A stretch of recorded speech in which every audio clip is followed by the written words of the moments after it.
Brought to you by the Every Dollar app. Start budgeting for free today.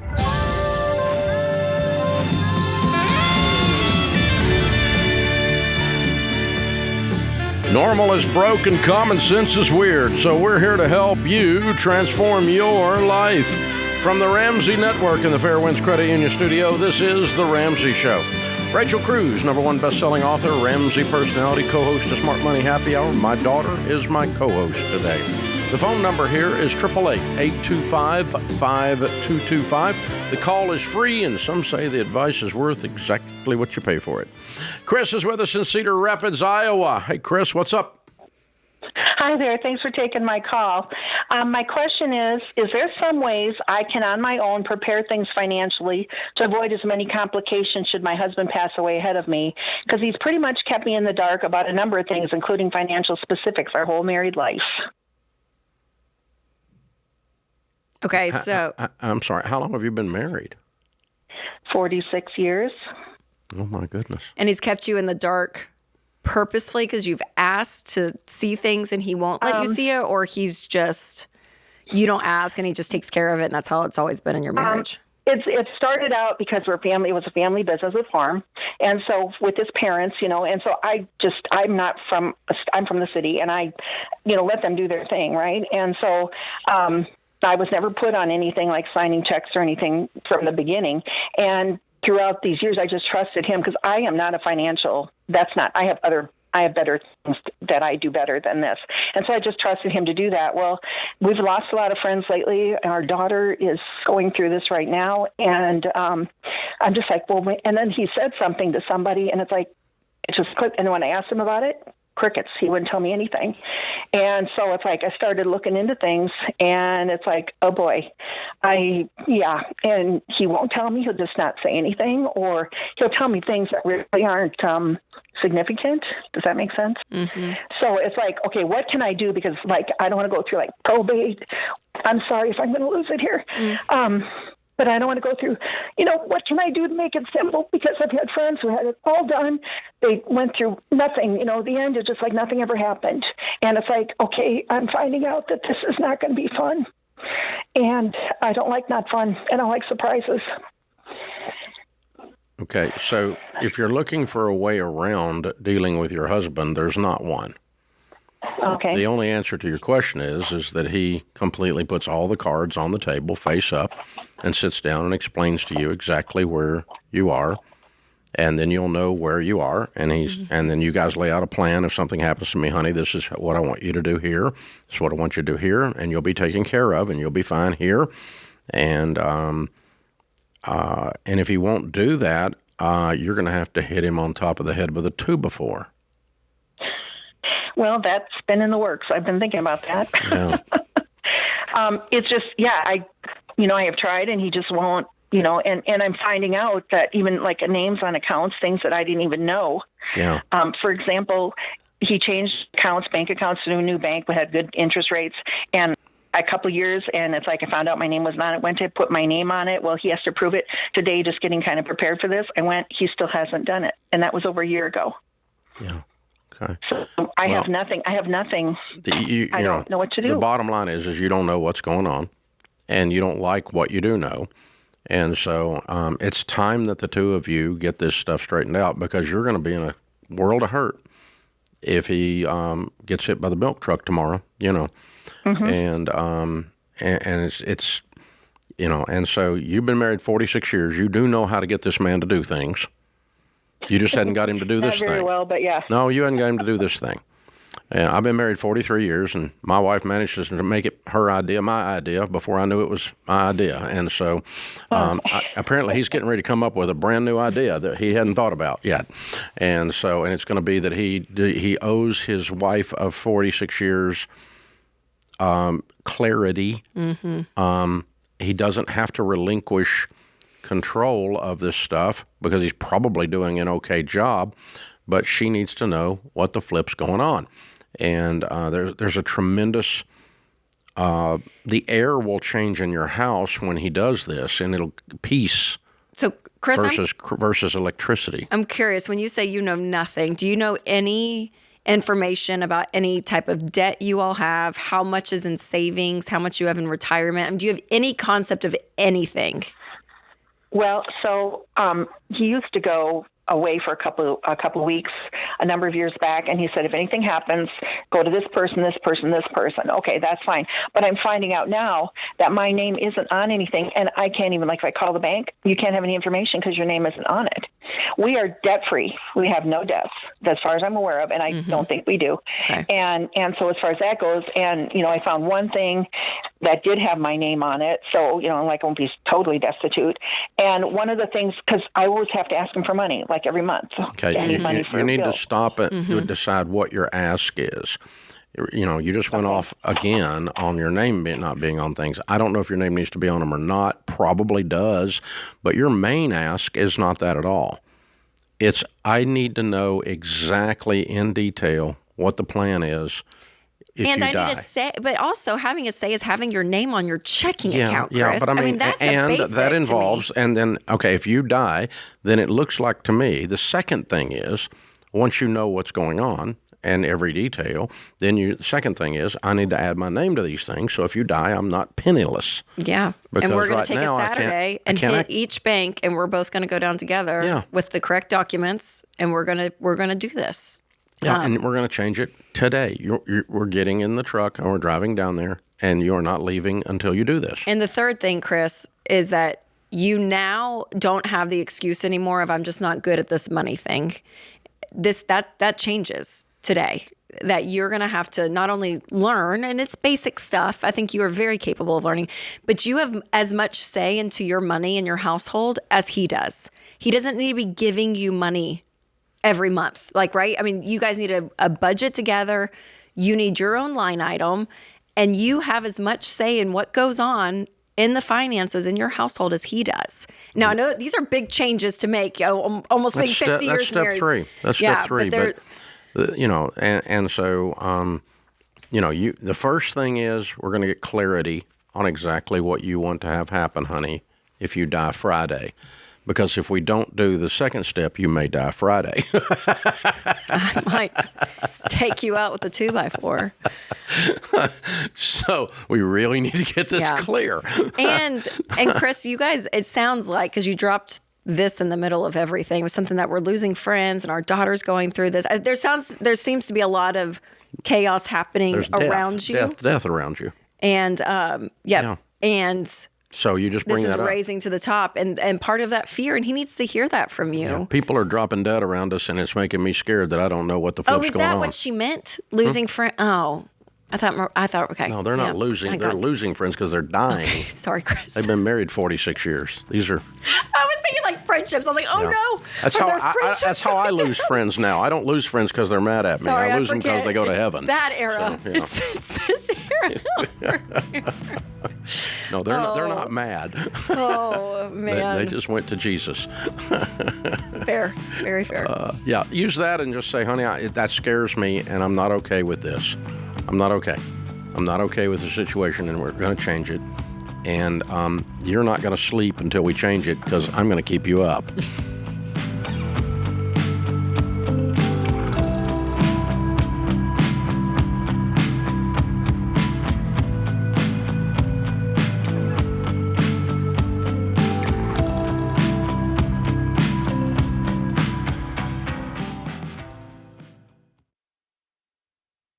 Hey guys, George Camel here. 2 things you should know about me. I love a good movie, and I hate overpaying for things. And Angel just checked both boxes. They've got a new movie called Young Washington, the story of George Washington's early life as a soldier before he became a founding father. And whether you're a history buff or not, this was a gripping, entertaining thrill ride of a prequel to The Guy on the Dollar Bill. I was on the edge of my seat the whole time. Now, here's where the math gets fun. A premium Angel Guild membership is normally $20 a month, but as a Ramsey fan, you get 25% off, so it's just $15 a month.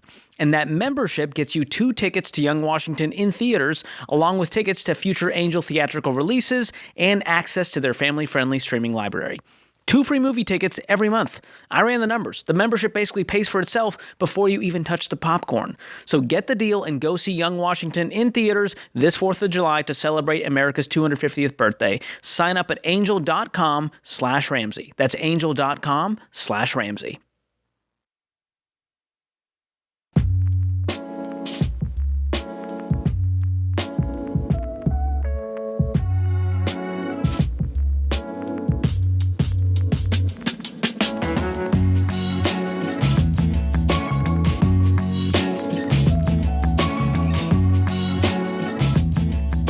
Sam is in Los Angeles. Hi, Sam. How are you?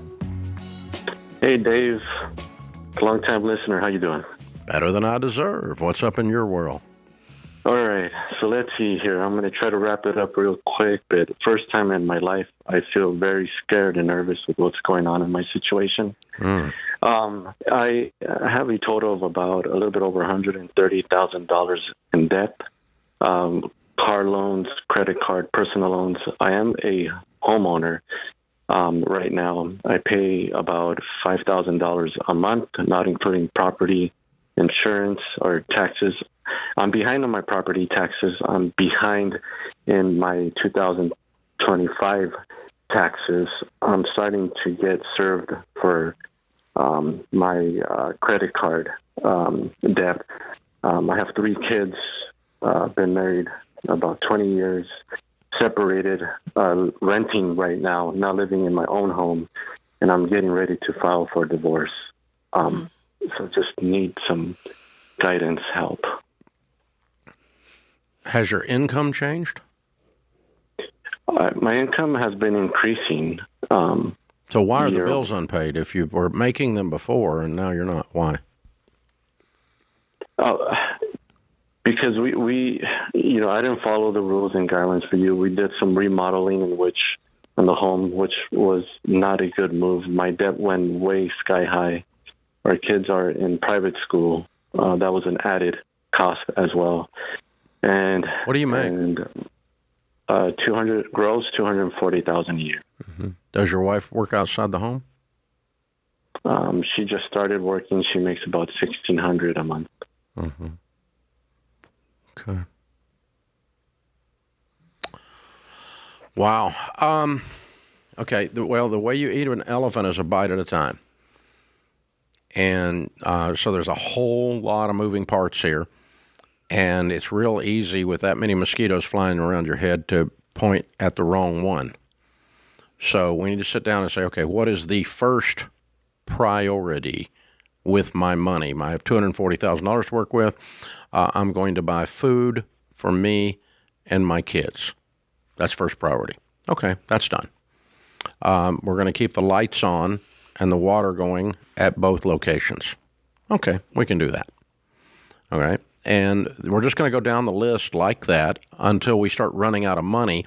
And if it's forced ranked, the things at the bottom of the list when we run out of money are the least important things, like the credit card debt. They can jump in a creek right now. If you can't pay something, they're a good one to not pay. They bark and foam at the mouth and roll around the floor, but they don't really do anything other than mess up your credit, okay? You got cars you can't afford, I'm guessing? Yes, so I do have a plan for a car. There's one that I'm going to sell. I owe $13,000 on it.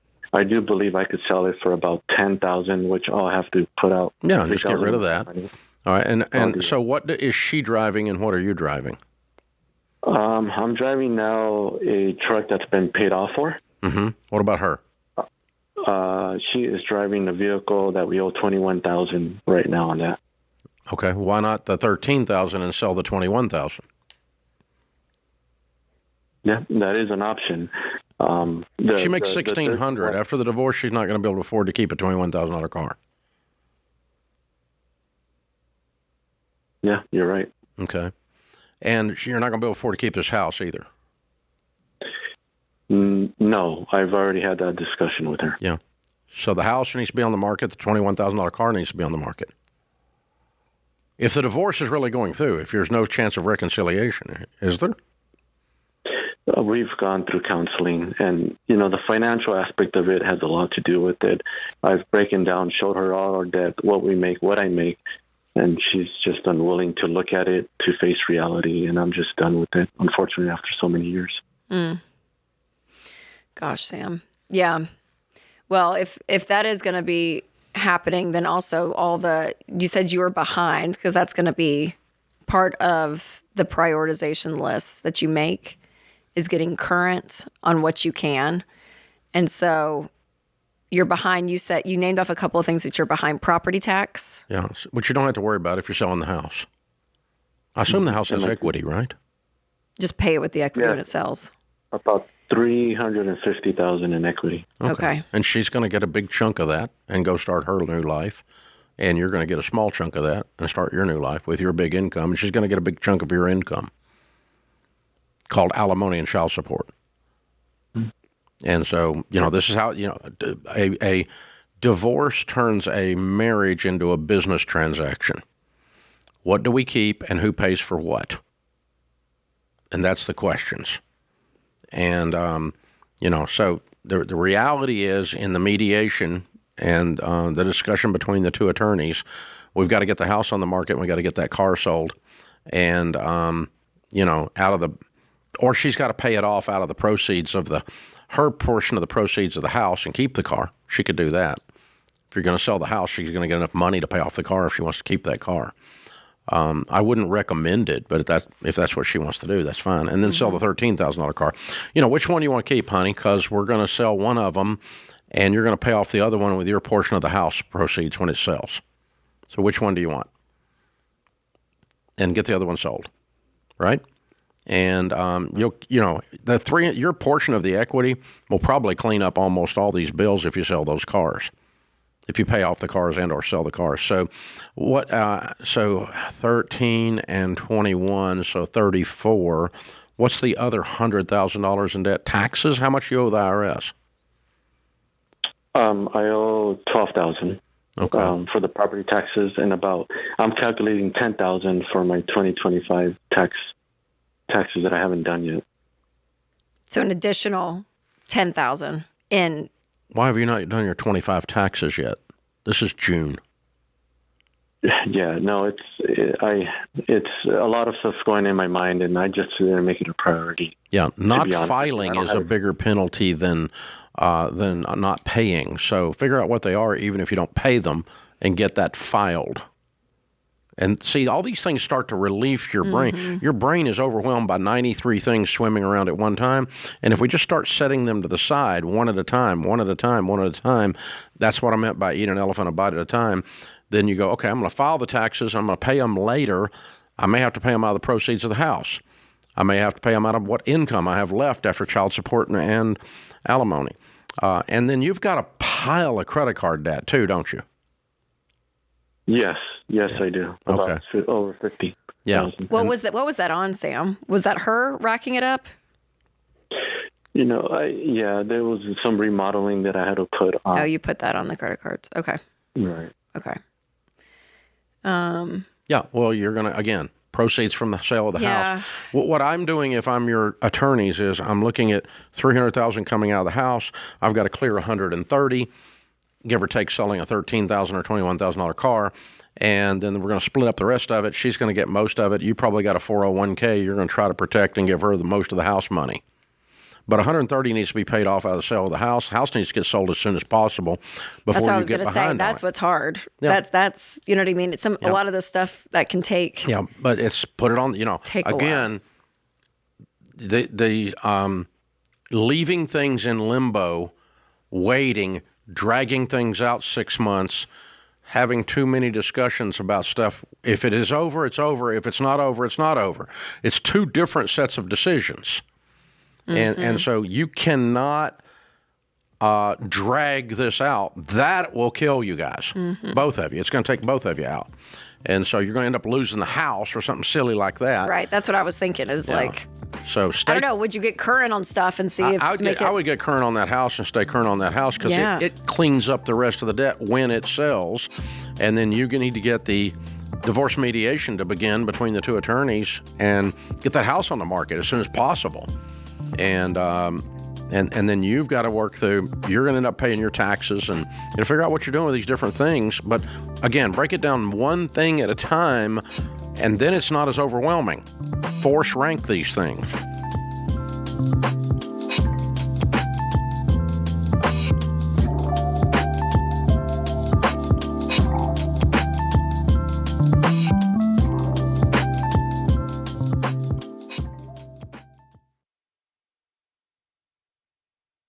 Hey, you guys, did you know that there are thousands of data brokers whose entire business is collecting and selling personal information?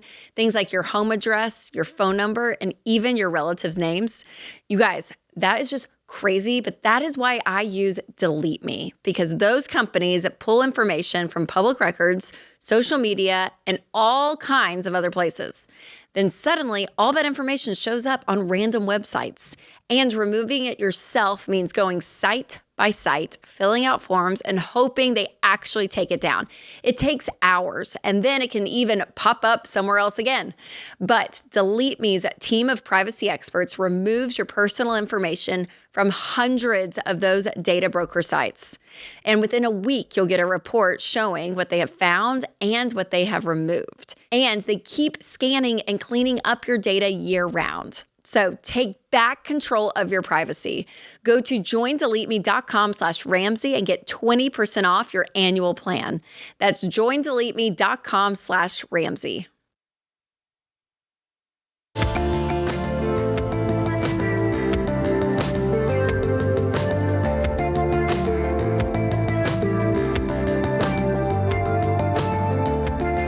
Laurie is in Los Angeles. Hi, Laurie. How are you? I'm good, thank you. Good. What's up? I'm 63 years old. I have no savings. I have a home with about $225 equity in it. I'm wondering if it might be an option to sell my home, purchase a mobile home with cash, taking the rest of the money and investing it for retirement. You ever seen a 25-year-old mobile home?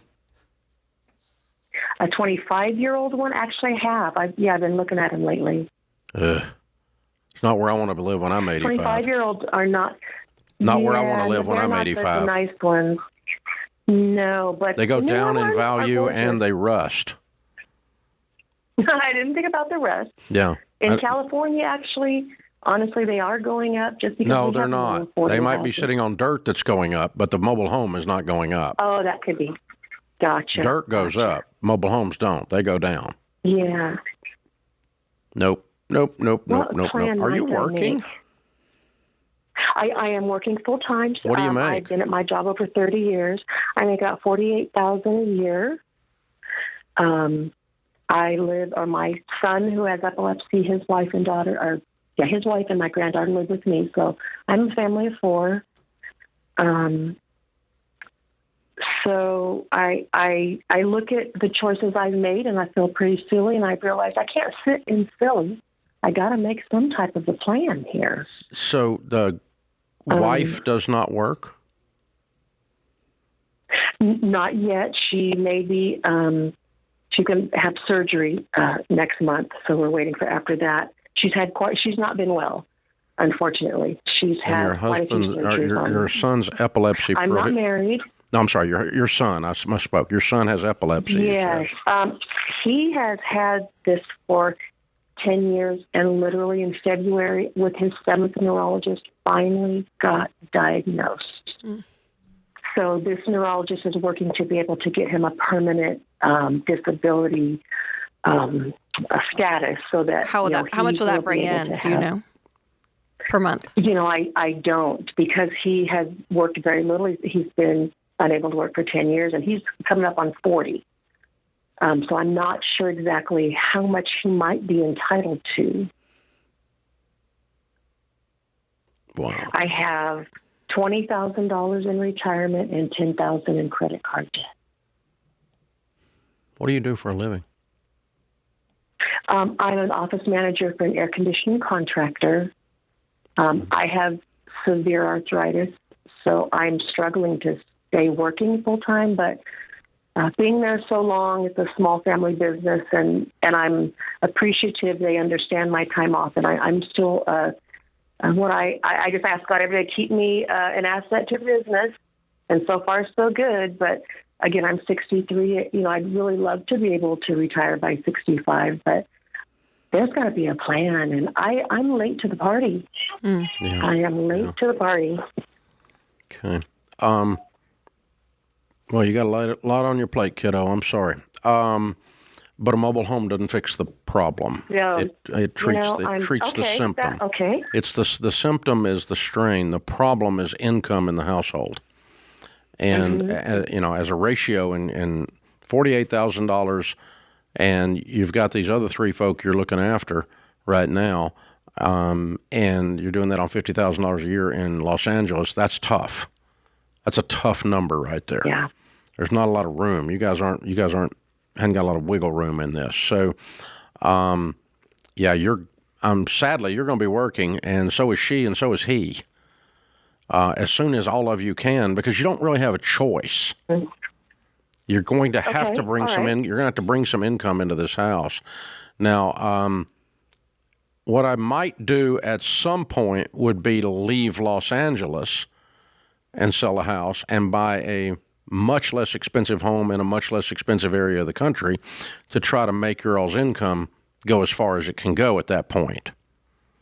I hadn't thought of that. Okay. But I don't want you on a 25-year trajectory at 63 to 88 of declining values to add to your problems. Mm-hmm.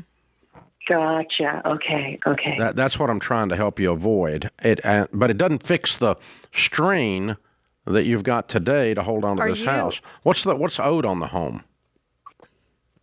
I owe 95, I think it is. I did have a realtor go and look at all the specs, and so she told me I should get about $225 out of it. Oh, it's not $225 in equity; it's $225 in value.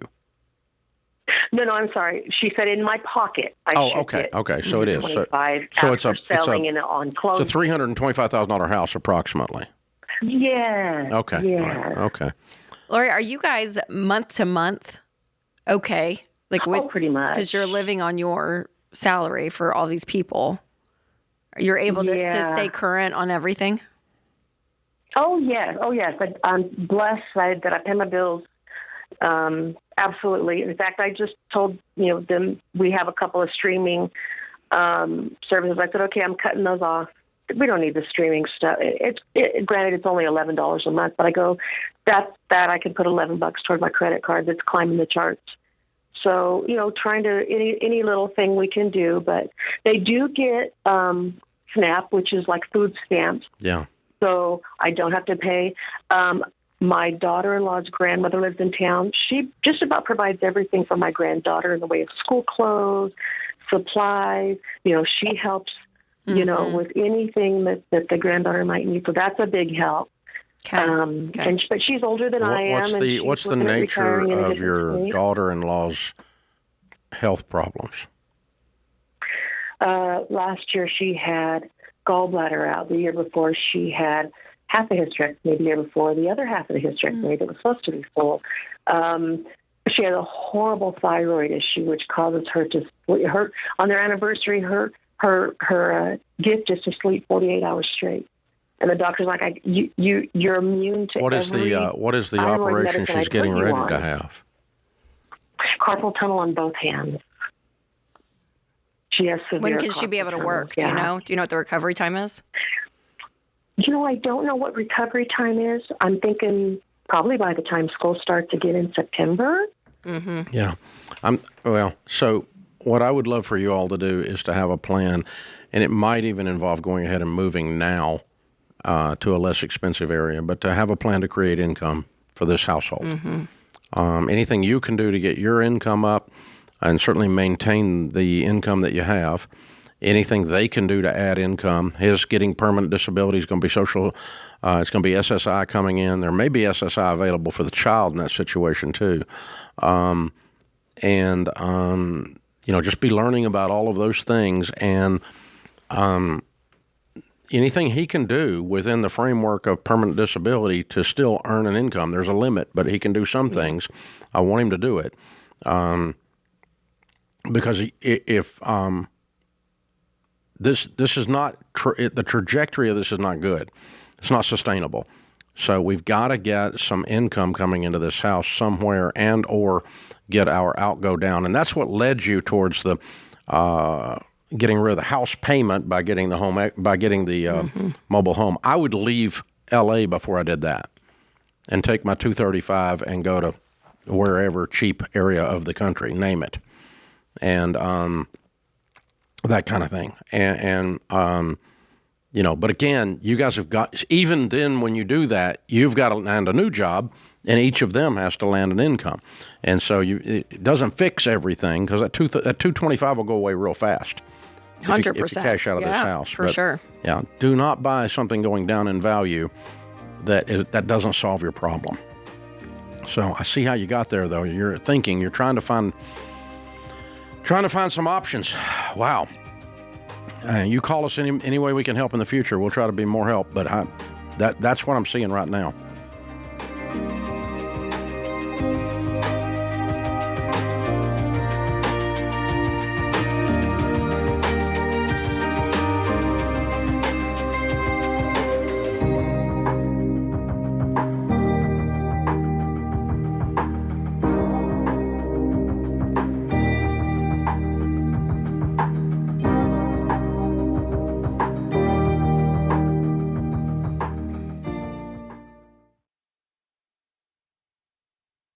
You know, when I became a dad, something flipped. Suddenly, it wasn't just about me and my wife anymore. It was, what happens to my family if I'm not here tomorrow? And things like that just hit different when you become a parent.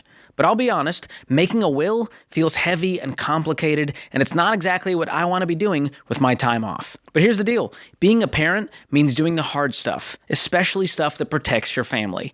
And that's why I use Mama Bear legal forms. No hassle, no lawyers, just a simple online tool that helped me create a legit will in about 20 minutes. So it was pretty much painless. Plus, I added a notch to my dad belt right there between installing car seats and bedtime stories. Listen, being a dad never stops, and making a will is how you make sure your family's covered even when you're not there. So get your will done today at mamabearlegalforms.com and use the promo code Ramsey to save 20% off when you check out. Again, that's mamabearlegalforms.com, promo code Ramsey.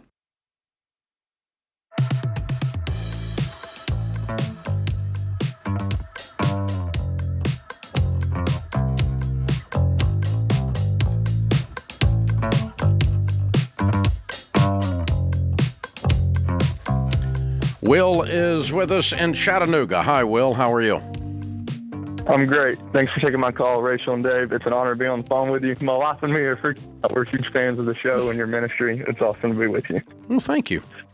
How can we help? Yes, sir. My first quick question is about tax loss harvesting or direct indexing. I'm assuming, because I've been following what you teach since high school, you're not a fan, because you don't recommend to buy single stocks, but my financial advisor is recommending inside of my non-qualified account that I'm starting to build to look into that.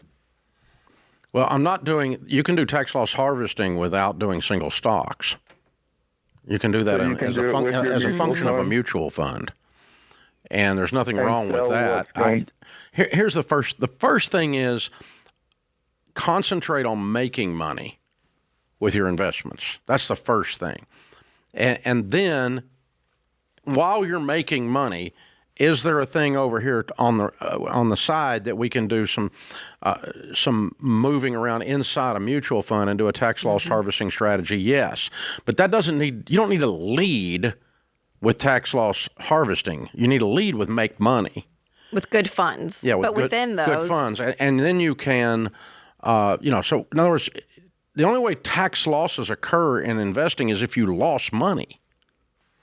You had a bad investment. Right. Or, one of the stocks within the index or the mutual fund goes down, and they can sell with like a like-kind stock, and you get to write off the loss. And they do that all, which is, it's a great function. It's one that I was even just talking to you about. My husband and I moved some money into an account probably 2 years ago with this like new investment strategy within an index fund. But it can happen within it, which is great because you write off the losses Not and doing move single along. stocks to do it. But no, not single would not do stocks.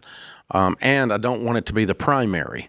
The primary needs to be make money. Yeah, and most all, mutual funds, index funds, as we've seen the past couple of years, have all gone up. I mean, in value, Ridiculously up. but there may be a couple within there that you can use for that advantage, which is great. But yeah, no. So the reason I'm being cautious in how I word this is the concept is fine.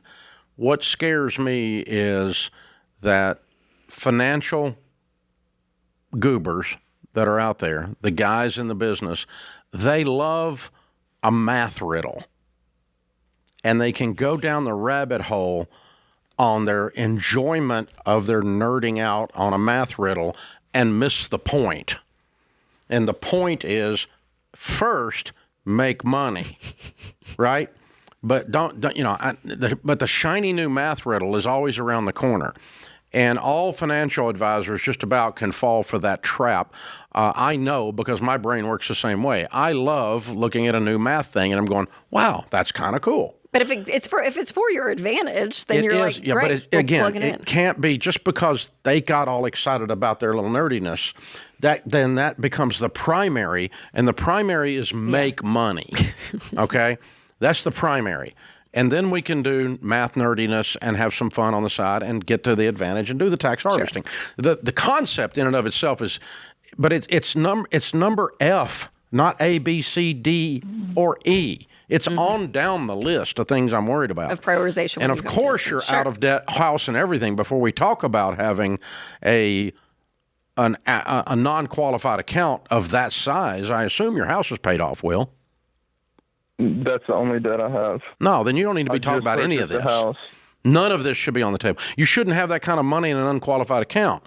It should be going on your stinking house. Remember that part when you said you followed our stuff? Look, Baby step 6 is Will pay off the house? just asking. No. Yes, sir.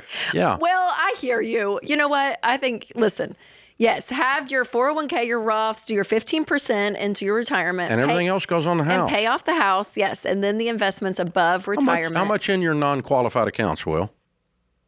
It's about half of that's about, I have $85,000 invested. Half is in mine and my wife's Roth IRA, and the other half's in non-qualified. We just purchased a house. I'm 22, and I just been putting money in that before, and I haven't taken it all out to put on the mortgage. Well, you need So you need to follow the baby step at 3 is an emergency fund of 3 to 6 months of expenses. 4 is 15% of your income going into qualified accounts.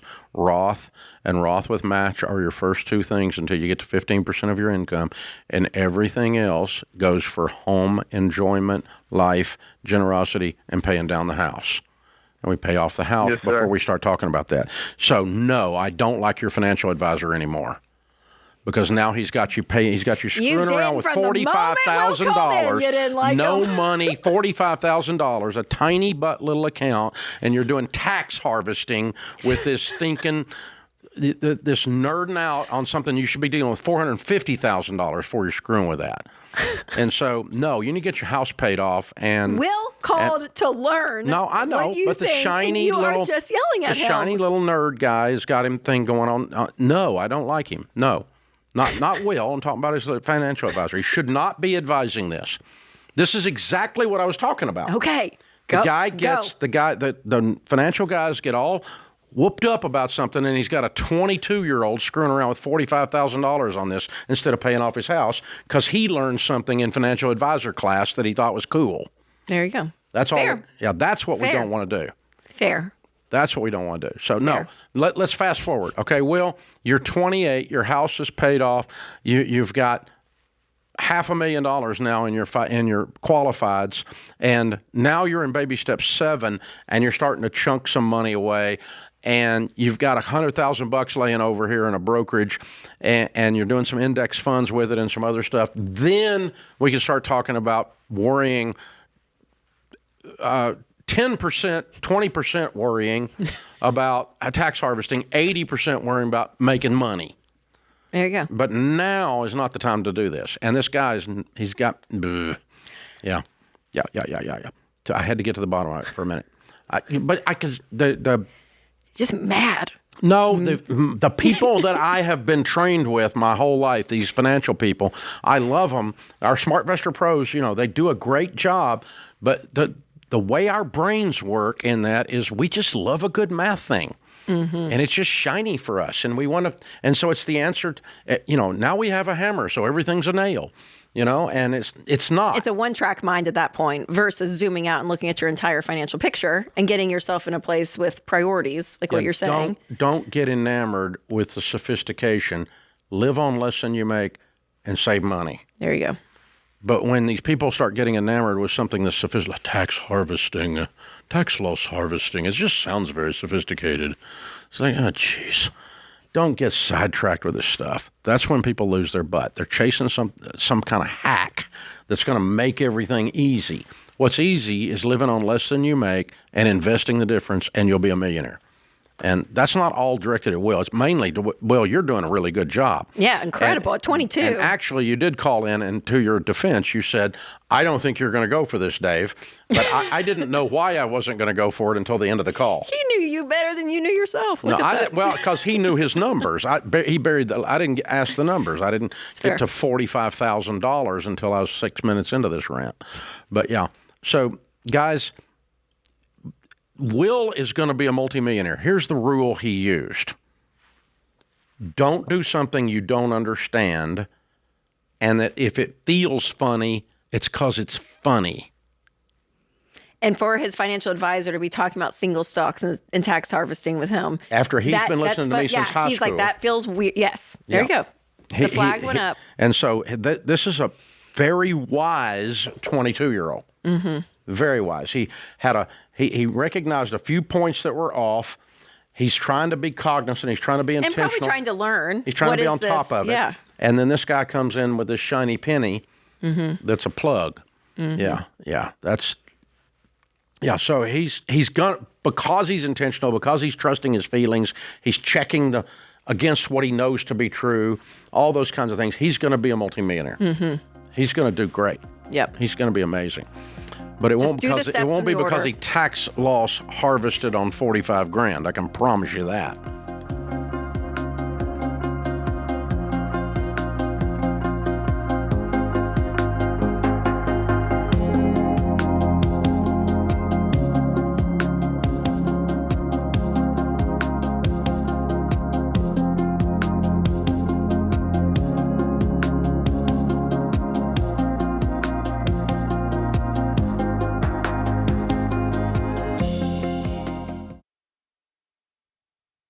Hey guys, healthcare is one of the biggest stress points in your budget. It's confusing, and most of the time it feels completely out of your control. But there is a better way to handle it. Christian Healthcare Ministries isn't health insurance. It's a health cost-sharing ministry where Christians share each other's medical bills. And it's not a new idea. CHM has been around since 1981. It's predictable and proven, and they've shared over $13 billion in medical bills for their members. Plus, you get more flexibility. There are no network restrictions, and you don't have to wait for open enrollment. Now, let's talk about how CHM helps your budget, because programs start at just $115 a month, and many families save hundreds of dollars a month compared to traditional options. So if you are tired of feeling stuck, check out Christian Healthcare Ministries. Right now, CHM is offering new members a 50% credit towards their first month of membership. Go to chministries.org/budget and use promo code Ramsey. That's chministries.org/budget and use promo code Ramsey.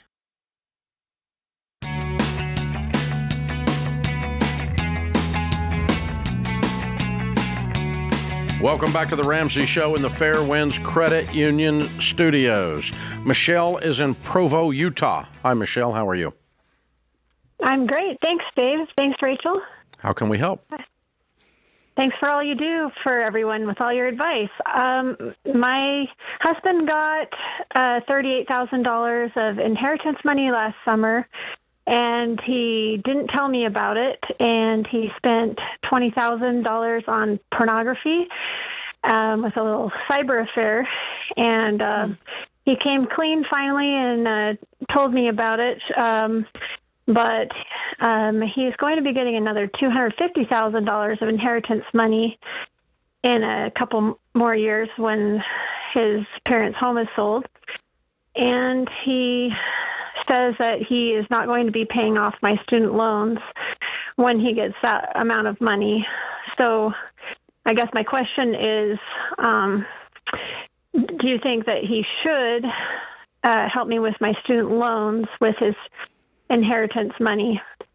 And should I get divorced if he refuses to? Wow. How long have you been married?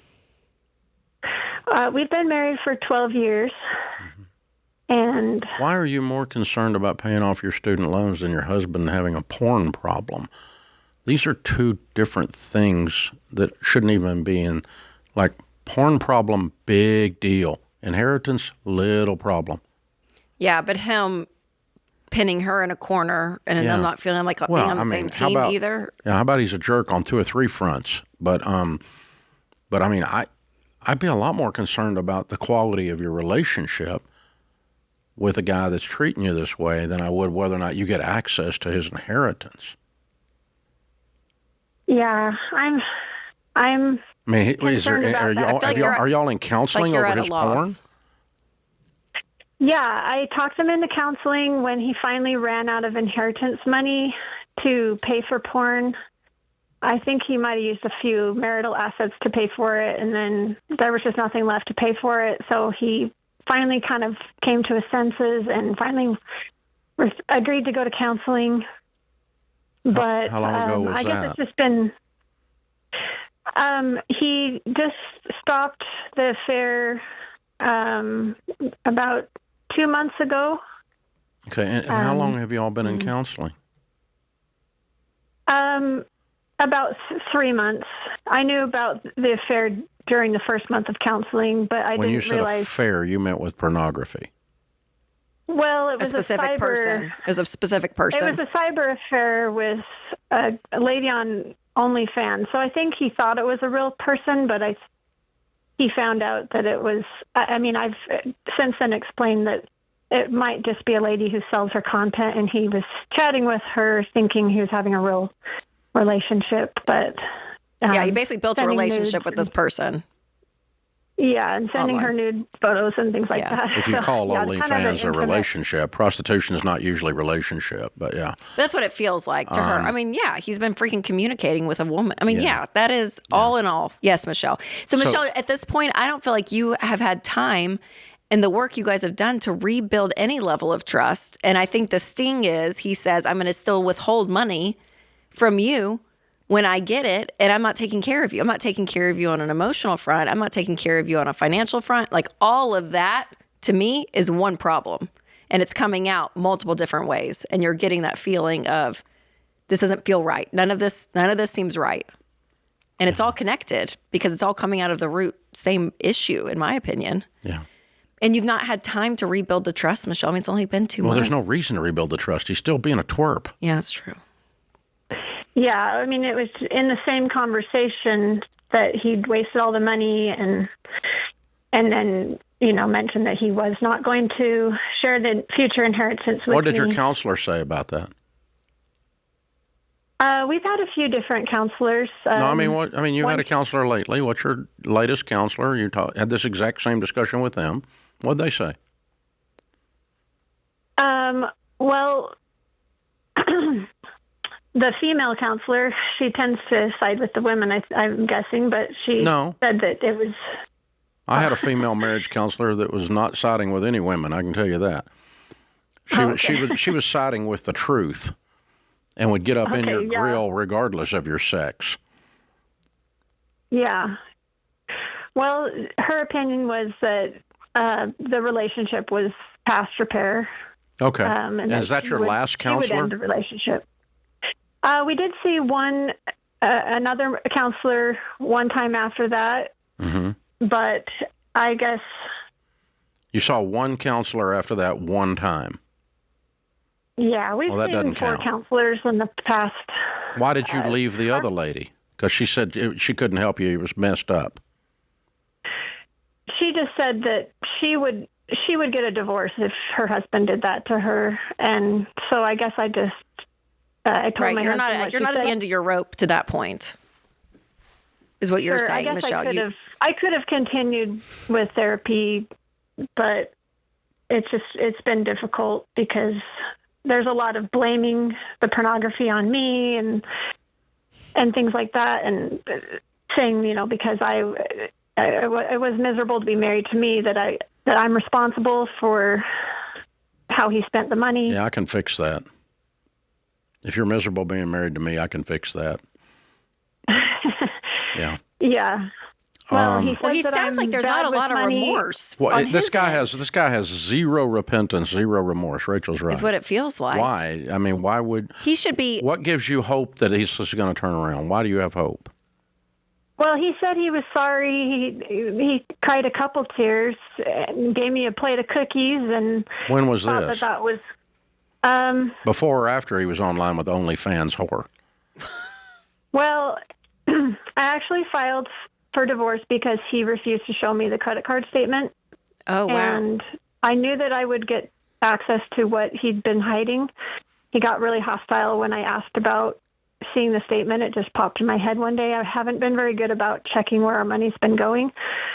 So I asked, and he refused to give it to me, so I filed for divorce. And then a week later, knowing that I was going to find out anyway, he said he was sorry. And he came clean. He told me everything, but it was, kind of under pressure, knowing that I was going to find out anyway very soon. So I'm not sure if he's genuinely. No, he's not. Sorry. No, he came clean because he got caught, not because he's begging for your marriage to be healed, Michelle. Yeah, it's not looking good right now. We're not professional counselors. We're just regular people sitting and listening to a lady whose heart is broken because her husband, his behavior is saying he's done. His mouth may see something else, but his behavior, as John Deloney says, your behavior is a language. And every single bit of his behavior says he is not interested anymore. Oh, that's really Michelle, sad. I'm so really sorry. Sad. I'm sorry. And I wish he would go to counseling with you and would be remorseful and repentant. And would do his own work. Turn from his all of wicked it. ways and become a good husband. But it doesn't sound like he's going to, based on what you told us. But don't make a decision based on calling a podcast. You make a decision sitting down with your pastor and prayerful, sitting with a therapist who loves you and knows what's going on in your life. A couple goobers on a microphone don't need to make your decision for you.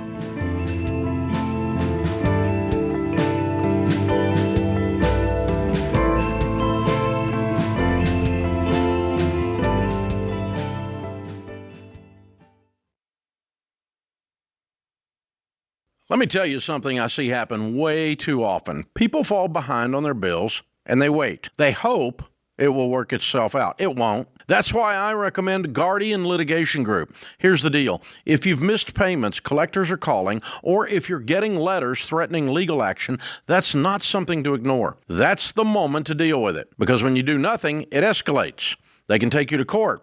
And if you don't respond, they can win by default, and that gets expensive fast. Guardian Litigation isn't a call center. They're an actual law firm. From day one, you're assigned an attorney to represent you. So if things do escalate, you're not scrambling and you're not hit with surprise legal fees. Guardian Litigation only gets paid when the debt is negotiated and you accept the settlement offer. This isn't about shortcuts. It's about dealing with the problem before it gets worse. Go to guardianlit.com/Ramsey today. That's guardianlit.com/Ramsey today. Attorney advertising. Results may vary and no specific outcome is guaranteed.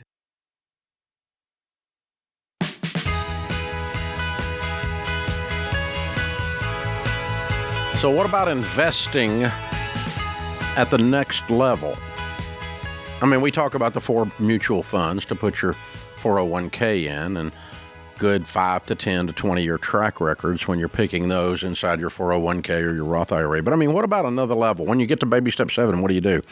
It can be really confusing. There's a lot of stuff to consider. So we've done a 2-night virtual event 2 times. This is the 3rd time we're doing it. So we don't do it very often, in other words.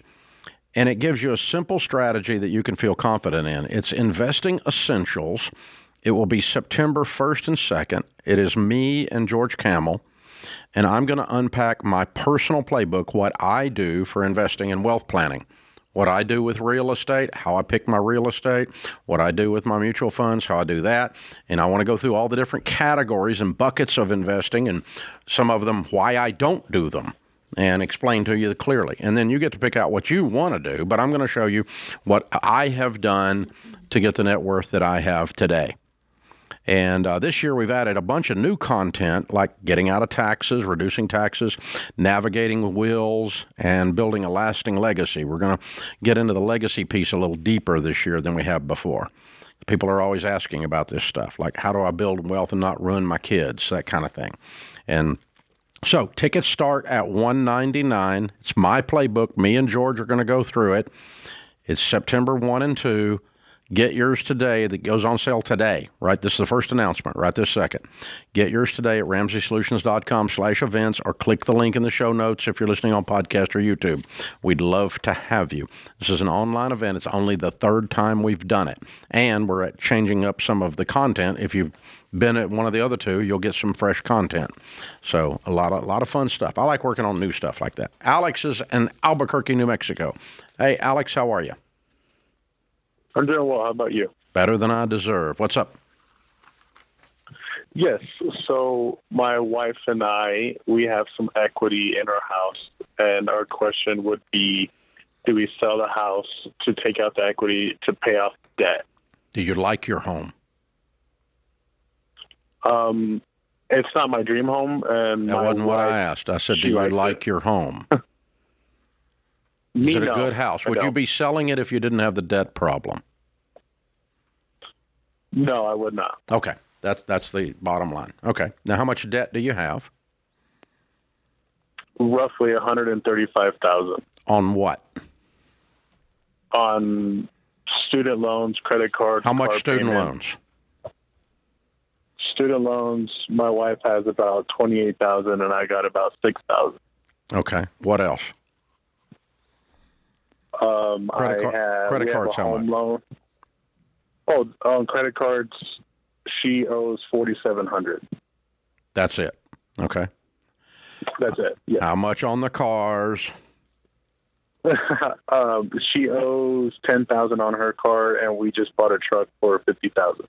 Good God. Well, hold on. I love she owes $10,000, but we owe $50,000 for the truck.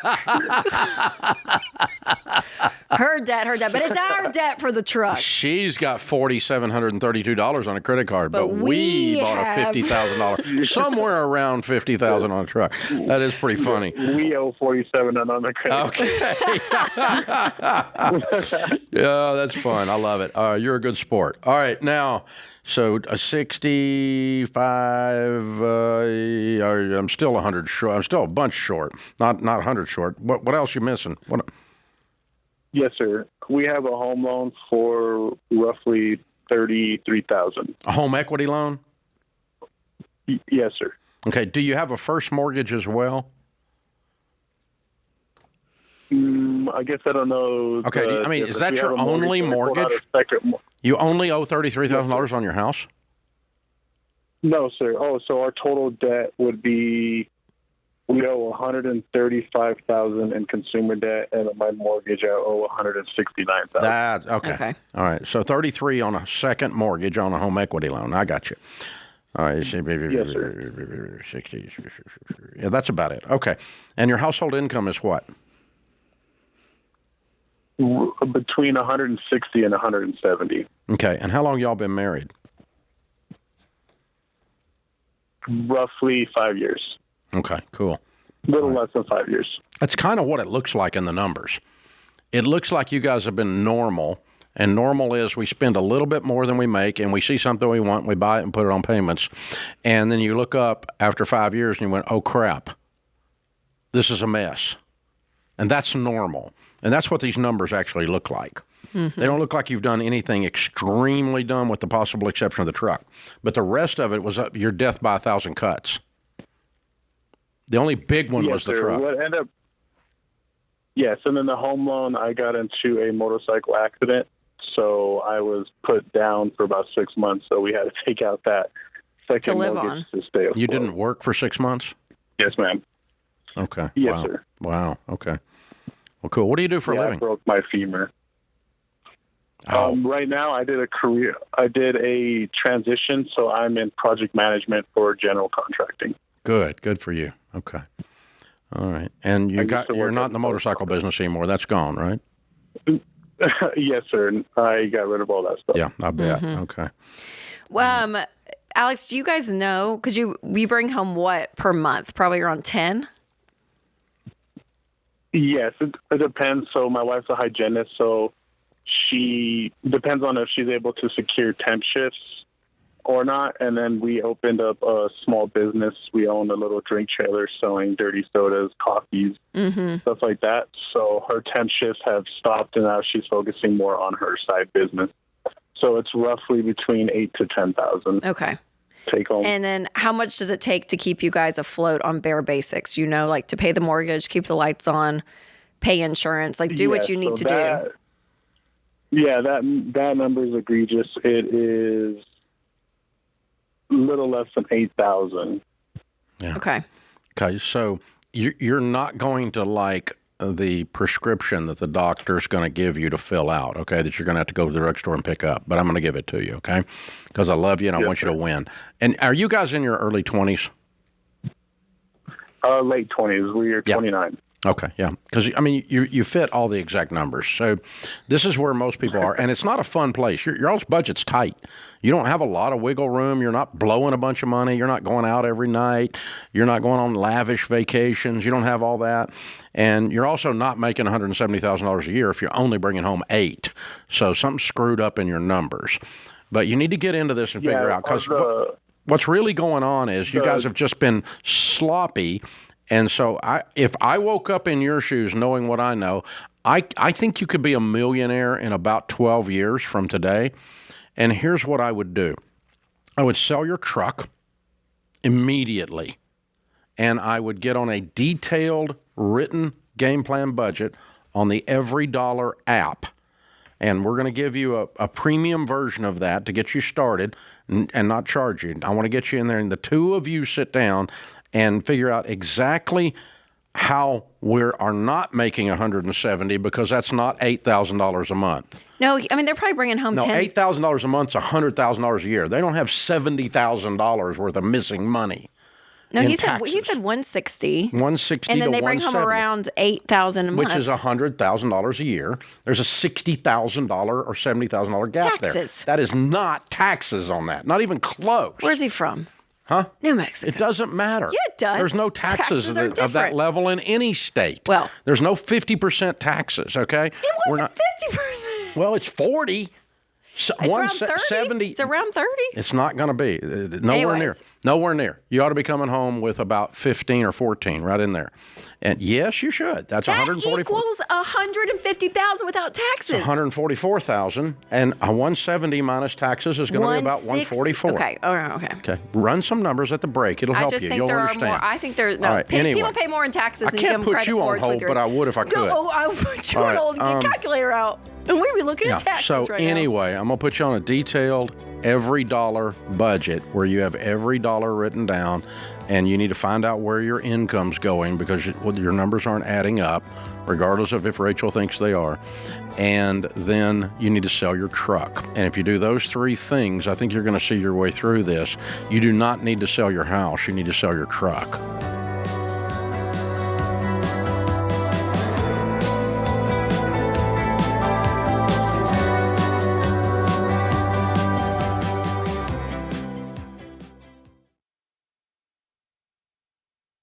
Hey, George Camel here. A few years ago, someone stole my identity. And let me tell you, that is not a quick fix. It takes hours on the phone, piles of paperwork, and a whole lot of stress trying to untangle the mess. And even after that, there's this nagging paranoia because your information is already out there. And the truth is, you can do all the right things and still become a victim. That's how common identity theft is. And that's why I'm glad I had Xander's Identity Theft Protection.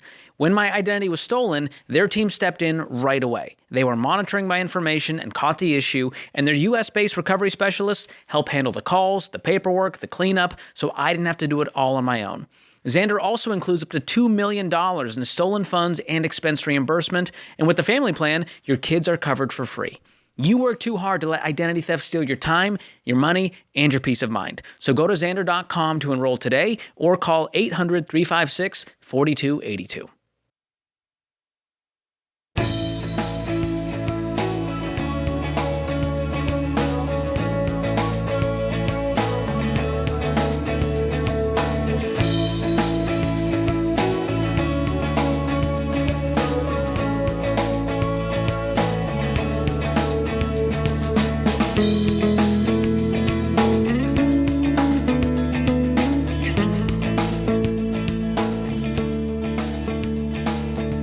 Miriam is in Green Bay. Hey, Miriam, welcome to the Ramsey Show. Hi, can you hear me? Yes. How can we help? Hi, thank you so much for taking my call. Sure. I'm wondering about how to look at getting a job for specific financial goals without it becoming my money, his money with my husband, and also to hopefully not express to my husband that I don't think he's providing enough. So I'm confused. You want to get a job and do something with that money that's not part of what the family wants to do? To an extent. My husband isn't unsupportive of these ideas, but it's also like, I guess he's not excited about it. What's the idea? Yeah. What's the idea, Beth? What are you wanting to do? So, I'm sorry, Miriam. everything from I want counseling for myself, which also would be required for me to maintain a job for various reasons. And I have some health things I want to get looked at that are expensive. There's some random furniture that are not necessary that I would like to get. If I'm going to do that, I need to get a job in my head. There's some things like I would like more money to be put towards saving for a down payment or for vehicle replacement eventually. I'd like a little bit more buffer there. So things like that I feel like, okay, these would be things I would really like to have. And if we're going to do that, I should go get a job. But then I feel like I'm doing this and I don't want it to be me versus him, and I don't want it to be my money, his money, but also he's a spender, and so he sees a bucket of money in the to be assigned category in our budget, and he's like, ooh, we could put that, and I'm like, no, if my paycheck comes in, I want to put it, I'm like, this is exactly how I will delineate it, and it's just going straight into the categories. So you don't feel a lot of safety with your money when it comes to your differences with your husband? Correct. Yeah. And you're wanting some safety. Have you expressed that part to him? To an extent, probably not enough. We have enough, but if things change, we don't. What does he make? Yeah. He makes about $43,000 a year. And what would you make at this job we're talking about? I'm looking for jobs that would pay at either $20 an hour or at least $30,000 a year. Mm-hmm. Could you all have children? No, unfortunately. Okay. That's the whole thing. Anyway. Okay. Yeah, I mean, you guys are living on a tight budget at 43 for sure. So what do you do during the day? What's going on with you? Because you said something about having to keep a job. Are you not able to work? Emotionally, no. Hence, counseling is the highest line item. Okay. What's going on? Can I ask that? What's keeping you there? How to be concise.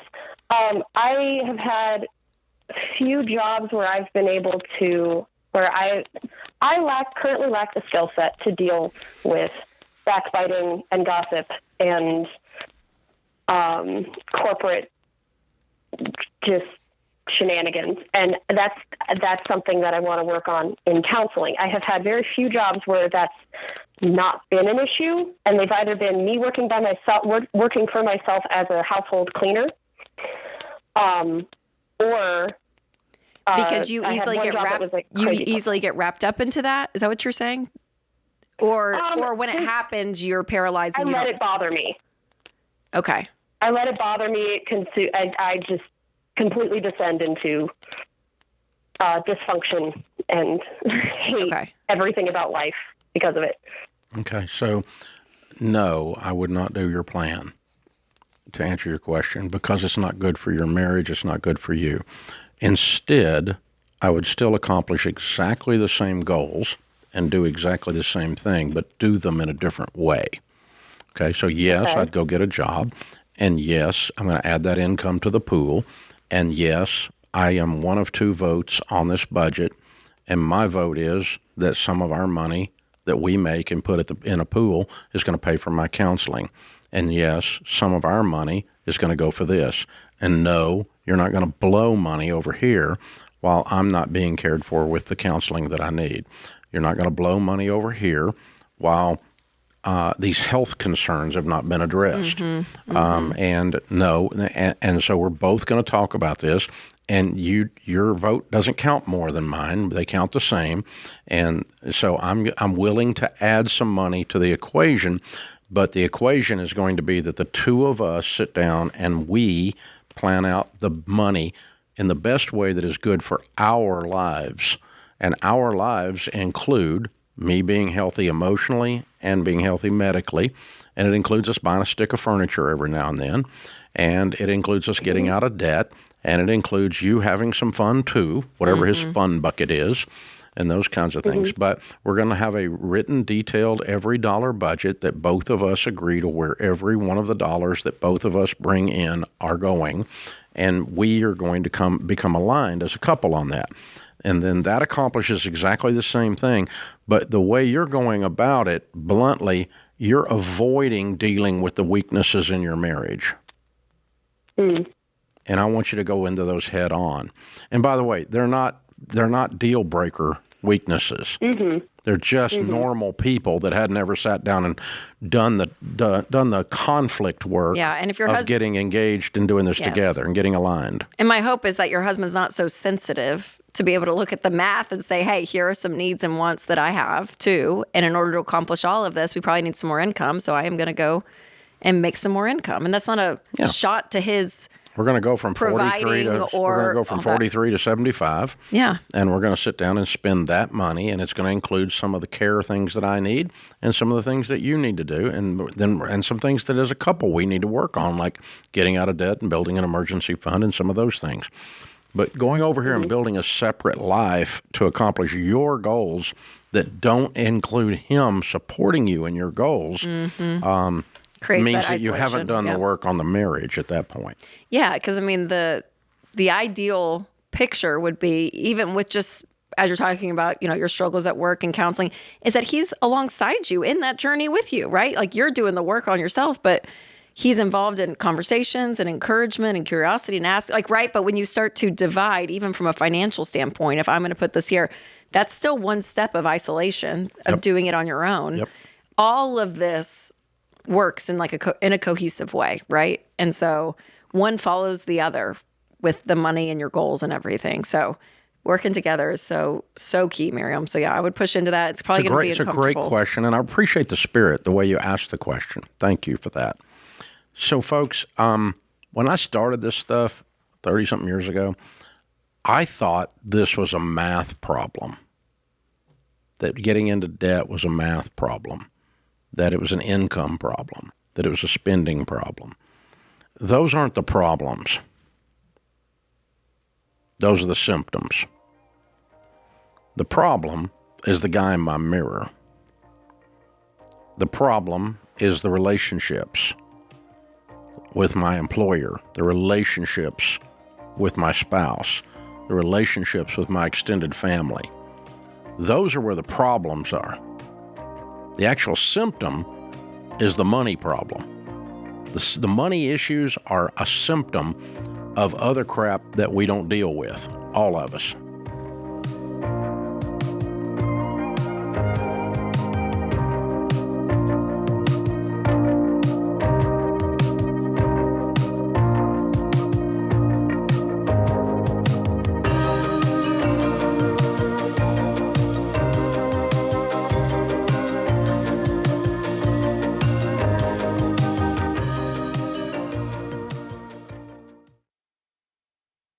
If you run a business, you already know this. Bad information leads to bad decisions. And right now, AI is everywhere. But AI is only as good as the data behind it. The best AI is built on the best data. That's why I recommend NetSuite.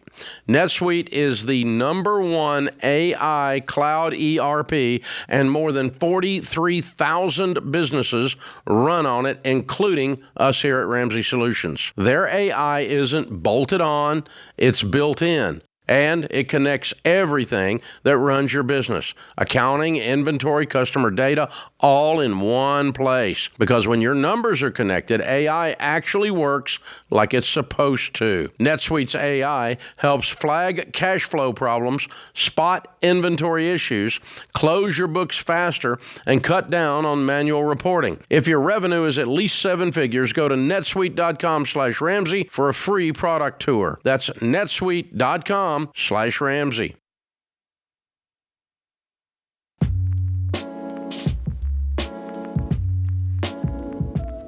We wish we could get to every call and question here on the show, but we simply can't. The lines stay full the entire time we're on the air. It's kind of hard to get through. Sorry about that.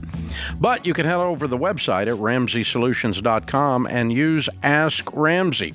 Ask Ramsey is our free AI tool that is built and trained only on Ramsey Answers. 3 years worth of this show, books we've written, articles we've written, no sewage from Reddit will be mixed in. Just Ramsey Answers, pure Ramsey Answers. You'll get an answer the same way as if we answered it right here on the show. And it's completely free. It's an AI tool, but AI is driven by the data set that you put into it. And this data set is all Ramsey. So if you don't want a Ramsey answer, don't ask Ramsey. But if you do want a Ramsey answer, ask Ramsey. It's free. RamseySolutions.com, or you can click the link in the description.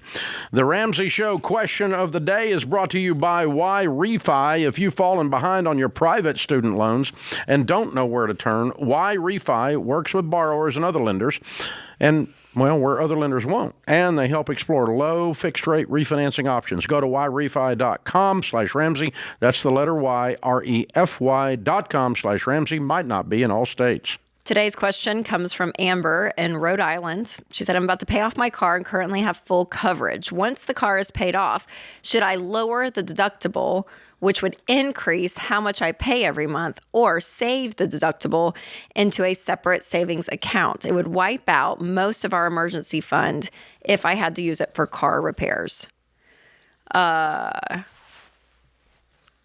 No, I think I would be just getting full coverage. I would keep the full coverage. And anytime you can raise the deductible, a larger deductible, and you have the money in your emergency fund to cover it, it's going to drop your car insurance rates. Okay, and so the difference in a $250 and a $500 is huge. The difference in a $500 and a $1,000, depending on the price of the car, the value of the car is huge. And a way you can analyze it is this, okay? If you go from $250 deductible to a $500 deductible, you're taking an additional $250 worth of risk. Divide that into the savings. And so if it saves you $25, then that's a year. That's 10 years. No, I wouldn't do that. Mm-hmm. If it saves you $250, then you made your money back in 1 year on the risk. So how much does the premium, the insurance premium, drop as you raise the risk you're taking and compare those two?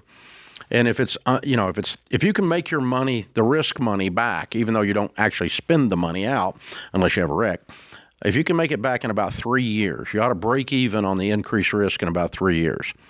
So like I've got expensive cars and I carry, I think it's a $10,000 deductible now. but these are expensive cars. And so but it drops my deductible. I mean, it drops my premiums way down. Okay.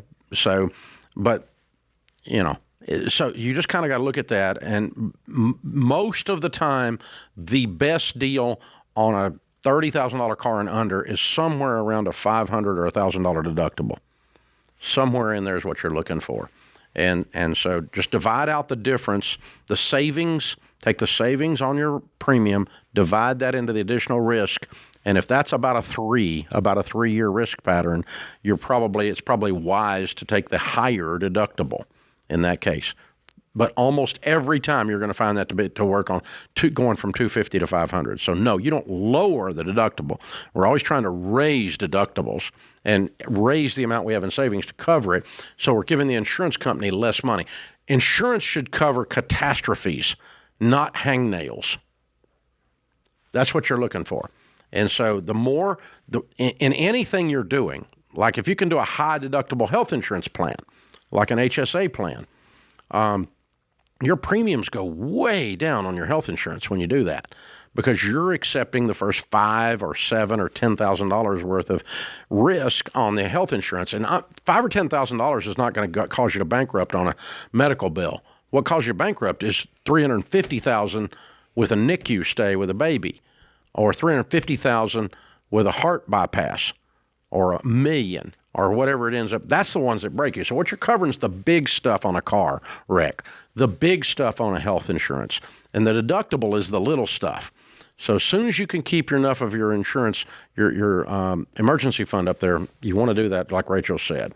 Larry is in Nashville. Hi, Larry. How are you? I'm good, Dave.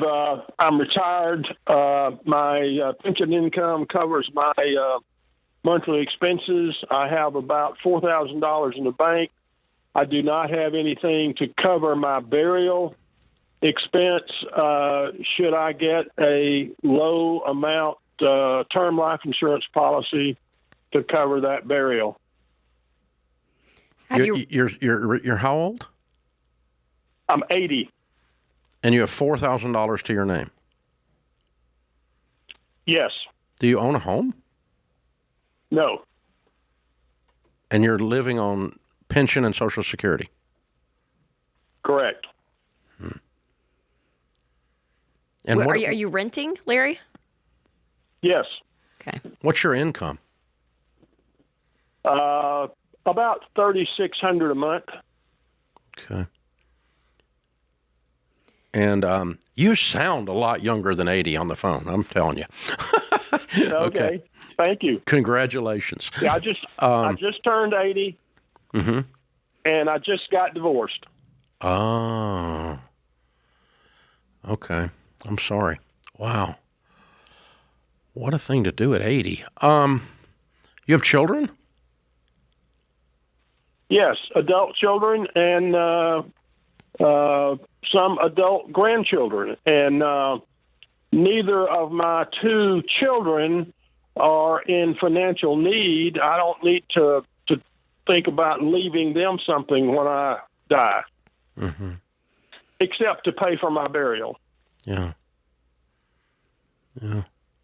Well, I mean, I would not spend a ton of money, but if you can find a little $10,000 policy through your checking account at the bank or something like that. I was going to say, your life insurance probably will not be the best way just because of your age. That's not my favorite way of doing it, but that's one way you could do it.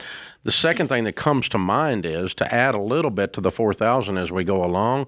You don't have tons of room in this budget, obviously, but if you can add a little bit to it and then arrange for, go ahead and do some shopping on an inexpensive funeral process, cremation or an inexpensive burial.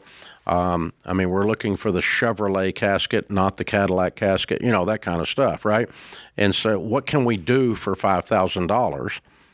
And just assign that money to that issue. Don't prepay it, but, kind of pre-detail it, pre-plan it to where you know that you've got it covered. And, if you can get really, really close, with I'm sure your adult with your children. cash, I would Yeah. prefer to do that. Mm-hmm. And even if you added another $1,000 to it, and you say, okay, $5,000 is the emergency fund, and the ultimate emergency is my funeral expenses, so that I'm not a financial burden to the kid or the grandkids. Mm-hmm. Wow. But if for $5 or $10 a month, I don't think you can. But if you could find something like one of these gimmick type policies that are guaranteed issue, I don't know what they would cost at 80, but they obviously have to be guaranteed issue. It's not standard term insurance. Standard term insurance won't write you. But this would be like something that came with your checking account, or something that came through an association you used to belong to because you were a teacher or whatever, something like that. Mm-hmm. But they're little gimmick policies is what they are, and they're guaranteed issue, no medical. And if, $10 or something, you want to do that, it's not my favorite thing, though. I would rather just arrange pre-detail and plan out and have the cash to cover that. That's A. B would be to get an inexpensive issue, non-medical pre-issue. Yeah, Wow. average funeral costs around $7,000 to $12,000. Yeah, that's average. But I mean, you can do a like a cremation. I mean, yeah, or you get a casket for $2, funeral home services $2, and that's close to your $5,000. Yeah, Costco's got caskets. yeah. So George Camel actually mentioned that. Yeah. Yep, he loves Costco, and he. I walked by him. I think it was $1,800 when I walked by it the other day. Yeah. I think that's right.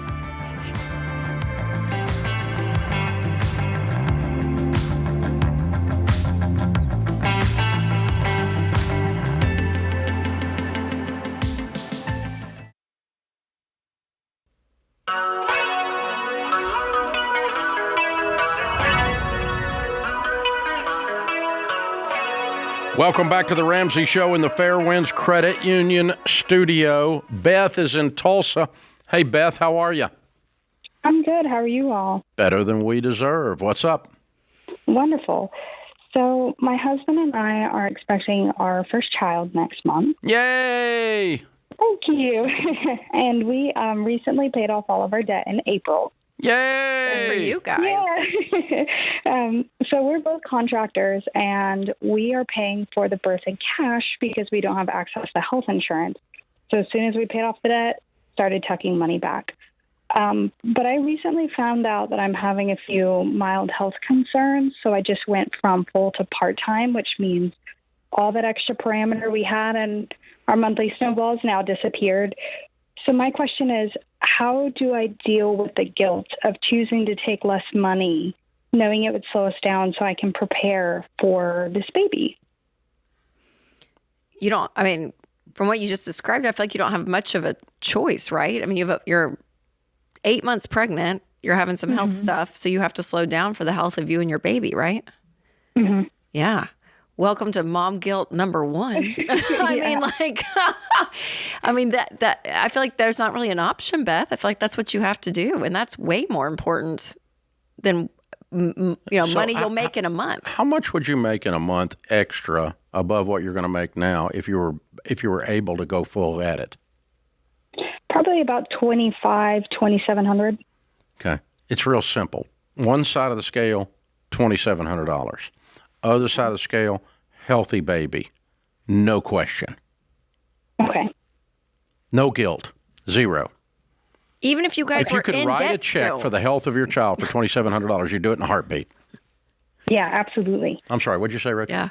No, I was just saying, even if you had debt and you guys had to pause the debt snowball for your last month of pregnancy, you're okay. You know what I mean? Like you are, by all means, good to do this. So Yeah, no, you have to do it. What were you doing for work? You said you were a contractor. What type of contractor were you? Yeah, so I'm in sales and marketing. Okay. You're really good at what you do, probably. I think so. So I do wonder, just like as a working mom to working mom, that I mean, not in a deep way necessarily, I'm not putting this on you, but there's an identity shift that happens. And when your sudden value that you're bringing to the table comes to a screeching halt and you're no longer in that world providing that value, you're like whiplashed over to this new role as mom, as you are, right? Carrying this baby. There probably is a level of just time, money, value, whiplash that you're probably going through to a degree. If you're really good at what you do and you're passionate and you love your job and you're a hard driver and suddenly that stops, I think that can be sometimes a little hard just to kind of find that balance again. Yeah, I agree. And I think the hard part for me as well is my husband and I have worked so hard over the last 2 years being so gazelle intense. And it feels like we haven't taken a step back because we paid off all that debt. But it does kind of feel like a step back watching all that extra parameter just disappear out of the budget. Mm-hmm. Yeah, that's normal. That's normal. But again, you just say, what's the trade-off? This is the trade-off is a good trade. It's not you're not trading and saying, I want to be lazy and sit in the backyard and drink soda water. Right. You know, that's not what we're doing. We're delivering a human being. Mm-hmm. The highest calling of either one of you, you and your husband. It's the best thing you can do. It's much better than getting out of debt. Thank you. That's a very good perspective. Yeah. Thank you. Mm-hmm. Very good. Good for you guys. Yeah, and Beth, and you probably would be one of these couples that we talk to who are on like baby step 7 in a few years, and you're like, we can't spend money. We don't know how to spend money.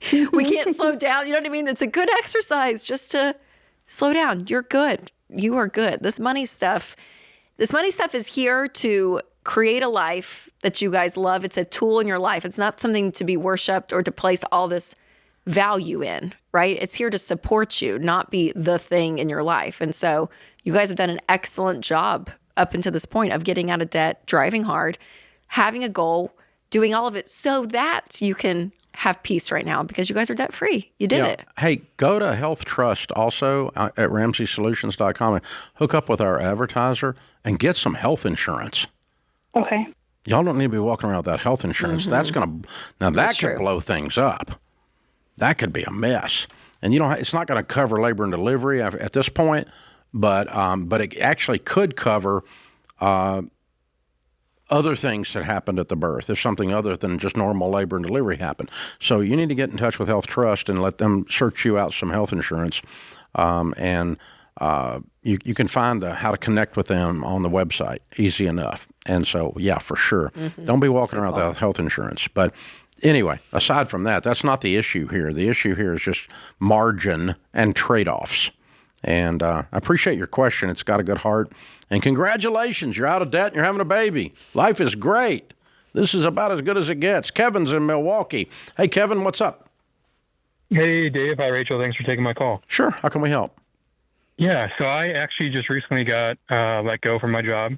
Should I apply for unemployment or just work side hustles to supplement the income until I find a new job? I'd work side hustles.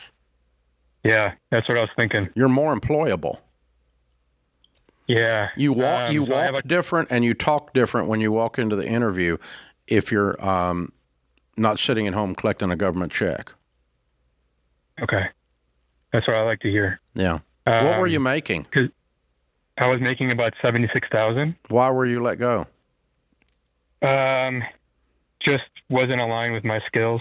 I recently just found out I have a passion for sales, and I'm 30 years old, and I'm just ready to get after it. Okay.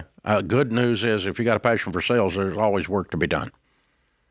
Absolutely. Yeah. Henry Ford said nothing happens until somebody sells something. Yeah. It's the highest paid profession on the planet. Mm-hmm. And if you're good and you're on commission, you can kill it. Yeah, you get in there, you get in a high quality product that you're proud of and that's really serving the customer, and their life is better because you're selling it, and you pour on some passion and some enthusiasm, and you get in there and smile and love people and serve them well by making sure they get a hold of that high quality, high margin product, and you will get rich. And you should. It's a great profession. Highly recommended. So I'm glad you found that passion, and you get to prove it now by your side hustles too. Pick up some side hustles that got something to do with marketing or sales. The sales aspect. Yeah, don't be driving Uber. Let's go be doing something and take that same passion and do the other. And meanwhile, get to work. I'm going to send you a copy of Coleman's book, Proximity Principle, which will help you land that next job too. Wow. It's good. Good luck, Kevin. Yeah, it's going to be great. It's going to be amazing. This is a guy who's leaving 76,000 is going to end up making 100 after being let go. Isn't that a great phrase? Like he was being held captive. We let him go. It was a butterfly and he was in a jar and we let him go.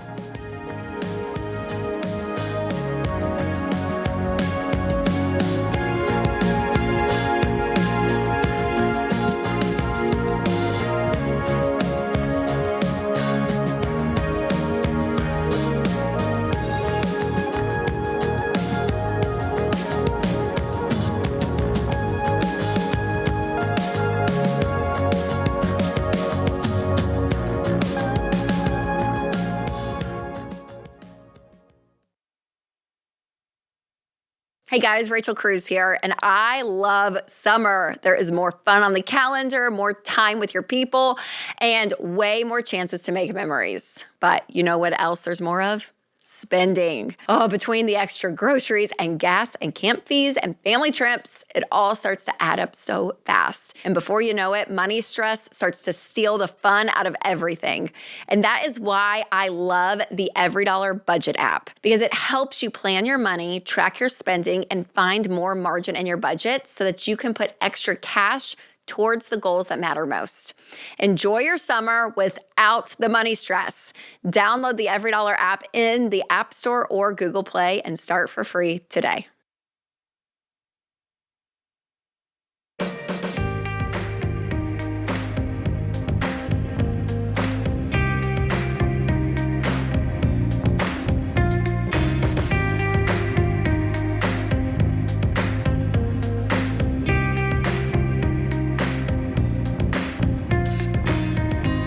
Are you sick and tired of working so hard but having nothing to show for it? Well, that's normal. Normal's broke. You don't have to live that way. Our EveryDollar budgeting app helps you find extra money every month and build you a personalized plan to beat debt and build wealth. In just 15 minutes, you're going to find thousands of dollars in hidden margin, and you're going to feel like you got a raise. Don't be normal anymore, especially when you can live like no one else. Start EveryDollar for free in the App Store or Google Play. Kyle is with us in New York City. Hey, Kyle, how are you?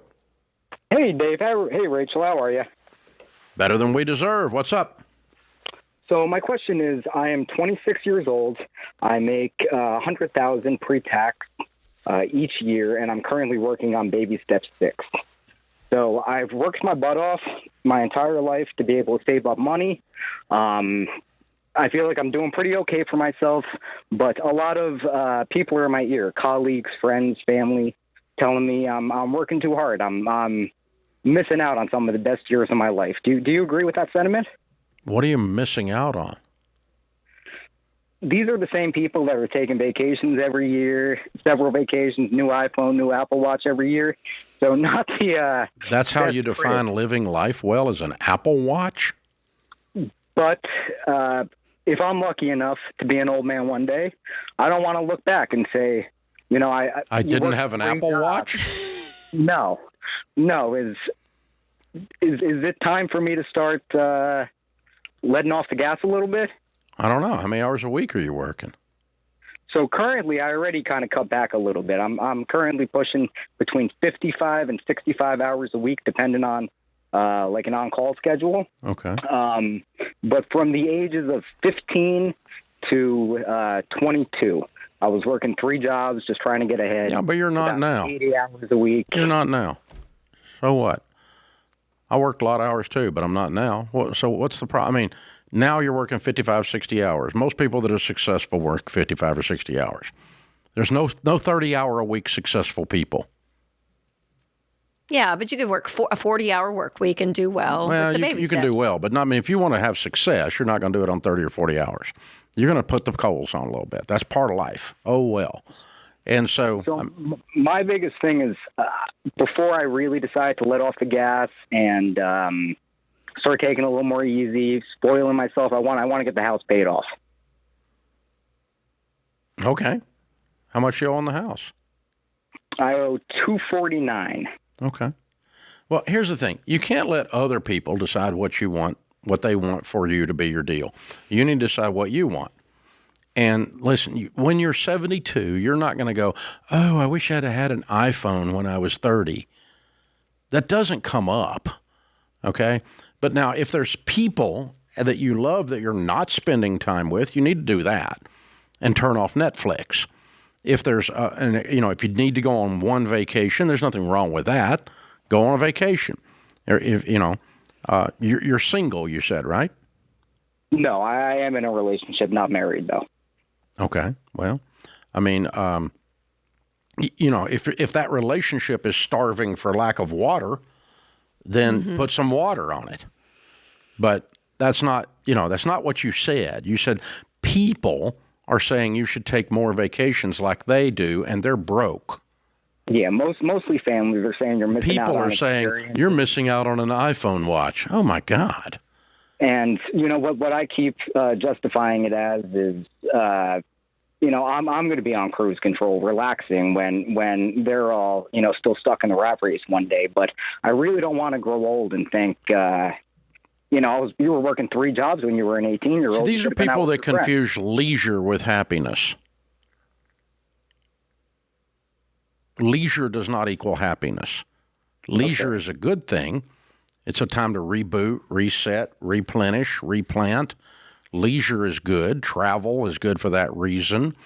Go sit somewhere and put your feet in the sand or whatever and read a book. There's nothing wrong with that. Reset. That's why we have a Sabbath. Once a week, we don't work on Sundays. That's people of faith do that. That's leisure, and that's time for your spirit to reset, your body to reset physically, and time to make sure your relationships are blossoming. But people who just don't want to work are not models you want to follow. Well, that and Kyle, on both ends of the spectrum in this call so far, you've been talking about people. On the front end, it was like, well, people are telling me I should relax.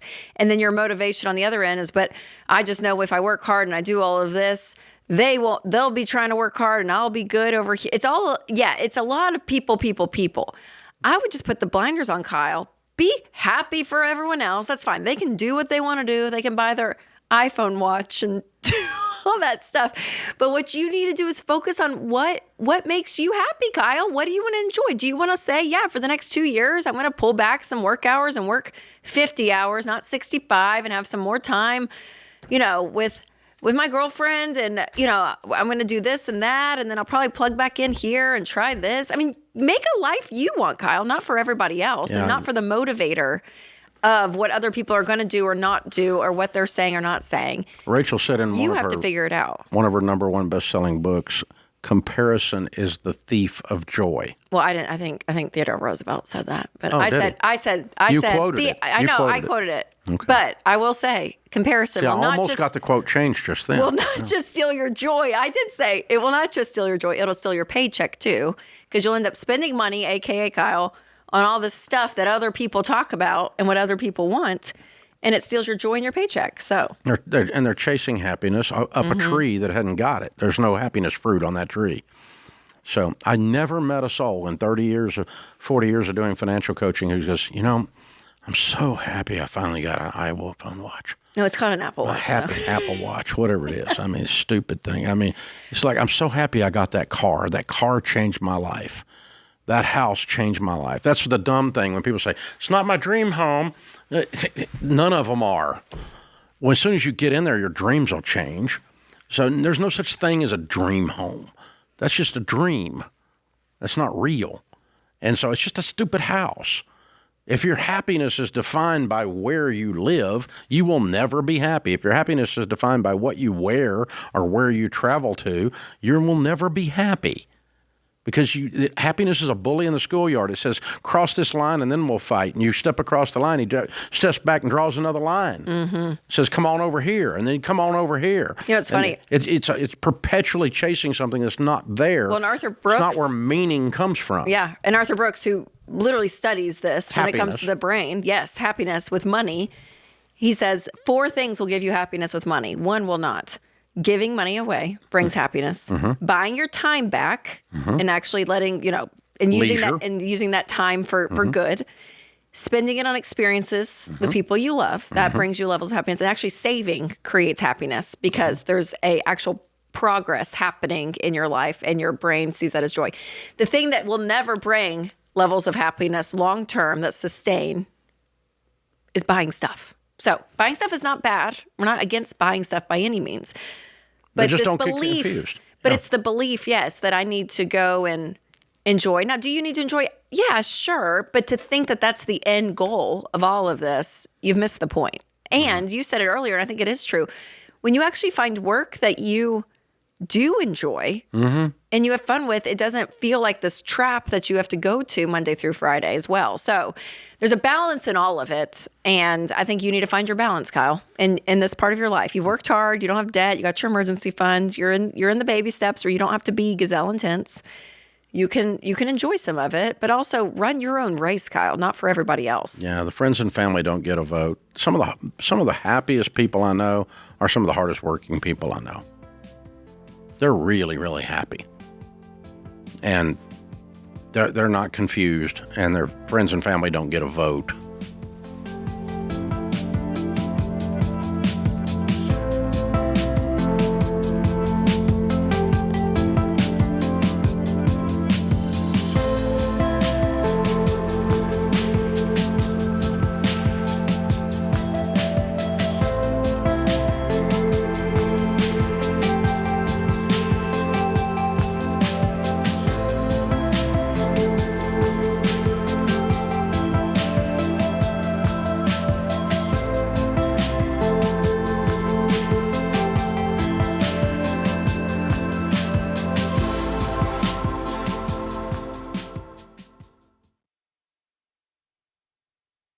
You should not feel uncertain about investing, and you don't have to.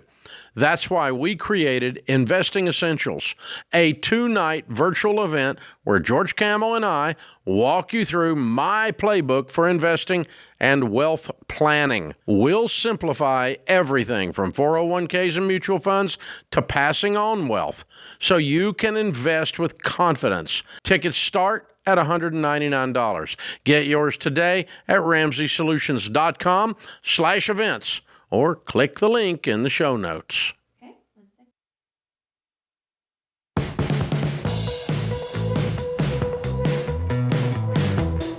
In the lobby of Ramsey Solutions on the debt-free stage, Scott and Kim are with us. Hey, guys, how are you? Hey, we are great, and it's an honor to be here today, Dave. Well, we're honored to have you. Where do you guys live? We live in Applegate, California. It's about 50 miles east of Sacramento. Ah, that's a beautiful Up in the area. foothills, yeah. That's a pretty area. Very cool. Welcome to Nashville. And here to do a debt-free scream, how much have you paid off? We paid off $420,000, Dave. Whoa! Oh my gosh. How long did that take? It took about 10 years once we got focused. Okay, that's good. And your range of income over that decade? Range of income was about 160 to start, and we wrapped up at about 260. Okay, very cool. What do y'all do for a living? I get people ready for the workday, Dave. I work for a company called Cintas, and I'm a service manager. Gotcha. And I am officially retired after 36 years of teaching. Wow. Oh, my gosh. What did you teach? Yeah. Mostly 5th grade, 4th, 5th, and 6th. Oh, there are angel wings on your back. God bless you. As a mom with little ones in those grades, we love you, teachers. So thank you. Thank you. Very cool. Congratulations. Good for you. Oh, so fun. 420 over 10 years in the valley outside. That's a house and everything, isn't it? Yes, it is, sir. Way to go, guys. Yeah. Whoop, whoop, whoop. Look at it, weird people. We're weird. No payments. No payments at all. How's it feel to not have a stinking payment of any kind? Man, it's still surreal. It's we just did this in April, and man, it feels great, but we're still getting used to it. I love it. You got 2 months without a mortgage payment. Yeah. That feels amazing. How long y'all been married? 36 years. Have you ever been without a payment? No. Had a payment the whole time of some kind? Whole time until April. Yeah. Wow. Constantly. In fact, we thought that was the way of life. Just yeah, everybody does. Yeah, It's wanted normal. something, we bought it. Did you guys have a consumer debt journey as well besides just the house? Did you guys- absolutely. Yeah. How much was in there? How much was consumer debt? About half of it. So, Okay. well, half of it we also had some unfortunate IRS debt and some student loans, but a lot of it was credit cards and a car payment and Yeah. all that stuff. So you got that cleared up and then went after the house. Yes. Yep. Right down the baby steps. Yes. Oh, yeah. Followed them to a T. And 10 So the years. house is worth what now? The house is worth about $650. Okay. Yeah. And how much in your nest egg for retirement at this point? Just over $1 million. So $1.6 million net worth at least. $1.7 million. Way to go, y'all. Golly, good job, you guys. You're millionaires. How was that? And we're weird. And we She's so work proud. at Cintas. We work at Cintas, and we were a teacher, and we're millionaires. Getting ready to be multi-millionaires. Yeah. Yep. Wow, that's so impressive. I'm proud of y'all. Well done. Thank you, How old Dave. are you? I'm 62. And 60. Kim's All 60. right, and retired. Good job. I am. He's I know. not. I heard it. I like it. I'm going to keep at it for a while, Dave. I like working, so I'm going to keep doing it. Good for you. I love it. Good I for love you. it. So what happened 10 years ago that you guys said, gosh, we gotta be weird. We gotta change the way we've been doing our money. You know, we were starting to feel it. So we had a lot of payments. We were doing silly things like paying off credit cards with credit cards and just feeling the weight of it. And I mentioned it to my brother. He mentioned the show. I didn't jump into it right away, but I was driving home from work one day, flipping through the stations, and stumbled on this guy talking about getting out of debt, and I was hooked. And so I came home and told Kim about it, and we jumped right in. We set up our envelopes and beans and rice and beans. Yeah. One time. Although I really think that it should be grits and collard greens. Whoa! Now that I'm here. now Change it that up. you're in the South. Now that you're in the South, you Yeah. welcome to the promised land. I know. Wow. I know. Okay, so was that all around 10 years ago? Were you guys around that 50-year mark of Yes. age? Okay. Yes. Which I think is so encouraging for people because some people get on this age, and they're in their late 20s, and it's unbelievable they're doing it right away. But it's so good to see and hear from couples that you're like, no, you guys were in your 50s, and you're like, you know what, we still have the ability to change. Yes. And do absolutely. something different, which I think is so encouraging for people that you can make that big of a jump. And the student loan was for our younger son. We have 2 boys. Now we have 3 granddaughters. And he's actually right now, he's debt free. They're following the program as well, and he is getting his doctorate at the University of Georgia. Wow. So it's really cool that we're here It's awesome. to see Very our, cool. our new little baby. Full circle. I love Full circle it. moment. It's I awesome. love it. Yeah. Well, congratulations, you guys. Thank All you. right, now that you did it, 10 years, you busted it, got rid of the consumer debt, baby steps 1 through 3, then you did 4 through 7, getting out, investing, and now you got $1 million in investments, $650,000 paid for house, your baby steps millionaires.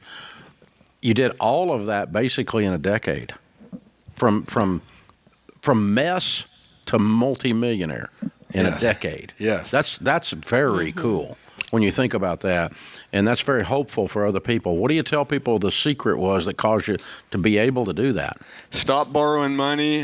Don't buy it unless you have the money to pay for it, and invest when you can. And have fun free.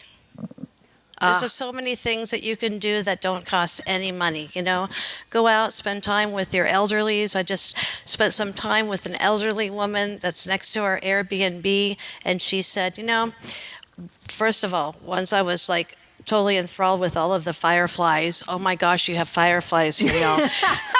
Never seen one before.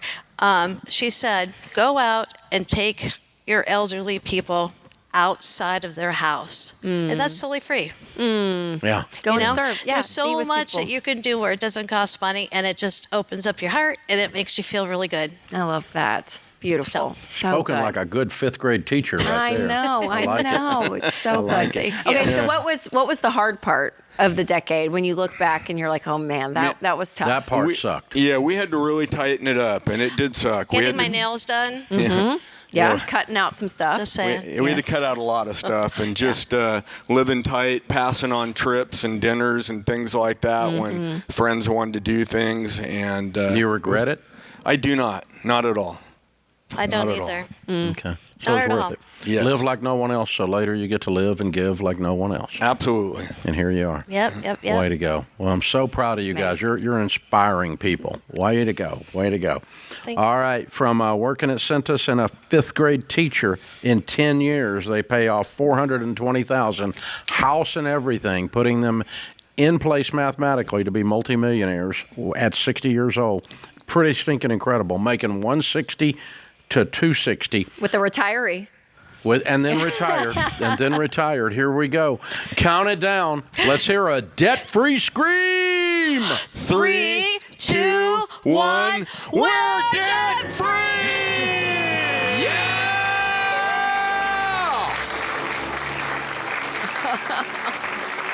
Wow. So great. You know what they didn't need? They didn't need a government handout. You know what they didn't need? They didn't need a universal income. You know what they didn't need? All this stuff that everybody talks about that someone else is going to give you. Instead, they just went to work. Didn't go into debt. Get out of debt. 10 years later, they go from $420,000 in debt, house and everything, to no debt, to multimillionaire. So they're 165 today, so they'll be at 2, and if they hadn't already got some other assets, putting them up at 2 right now. So a couple $1 million baby steps millionaires. This is where they come from. They followed the baby steps exactly. They didn't call me up and go, well, I don't know, and we didn't hear any of that whining. We didn't hear any of this. I want to go. I'm tired. I want to go on vacation. Nobody called. They just did it. And did you hear that they regretted it? No, they don't. You know what they can do now? Anything they want. They don't have any payments. They have $1 million in retirement. Shut up. These people are heroes. This is how it's done right here. And so please don't tell me you're not willing to pay a price to win. They're standing in front of you saying it's worth it. Pay a price and you'll win.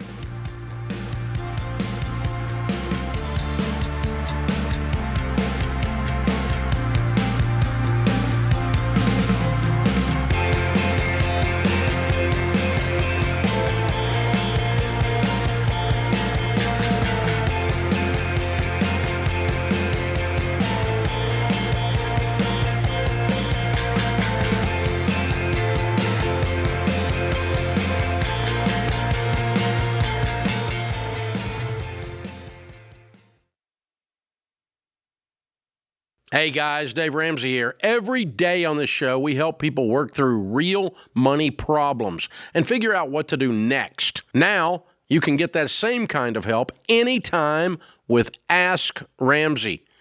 Ask your money question and get answers built on Ramsey principles we use on the show. Whether you're making a decision or just want something explained, Ask Ramsey is here to help.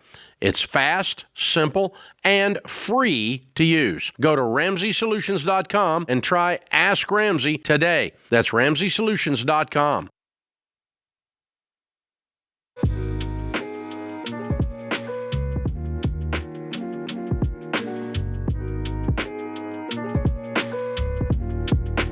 Our scripture of the day, 1 John 3:18. Dear children, let us not love with words or speech, but with actions and in truth.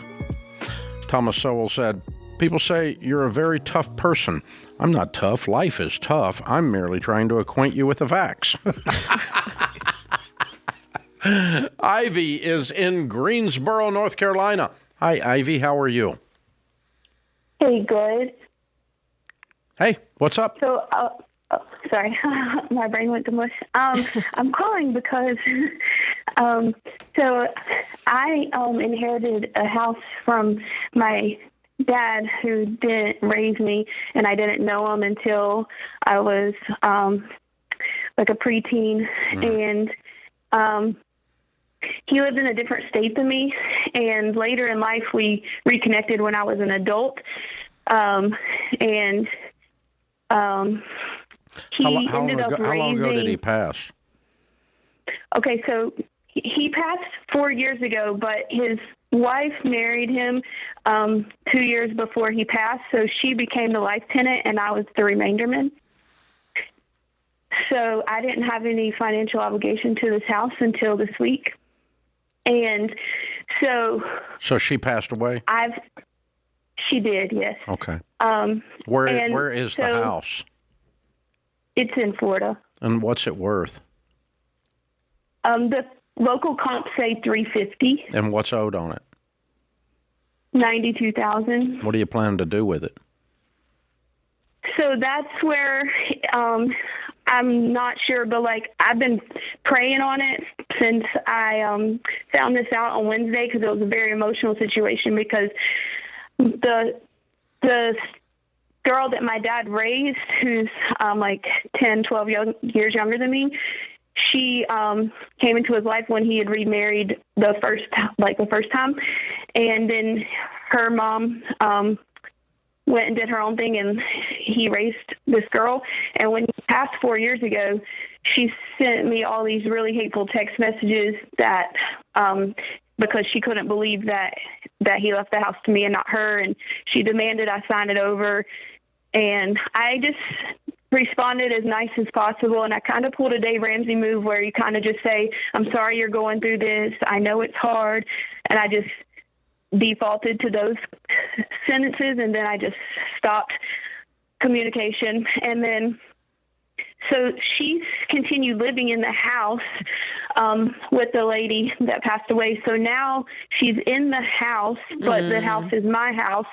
And it's like totally mine. There's no probate or nothing. It's a done deal. I understand. But so you need. How old is she? How old is she? I think she's roughly 29, and I'm 41 Okay. now. So here's what you need to do. Okay, stop just a second. Okay. This person, the longer they stay, the bigger the problem's going to be. So instantaneously, you need to reach out to her, like as soon as you get off the phone, and say, "Hon, I'm getting ready to put the house on the market, and so you're going to have to make other plans to move. If you haven't moved by the end of the month, my attorney will be in touch with you." Yeah, so that's like the advice that some family members are given, and then some other family Why members does are that given make you advice cry? like, You don't even know her. because other people are saying, well, this can be an income investment, do this. No. But You don't need this house, and you don't need this trouble. yeah.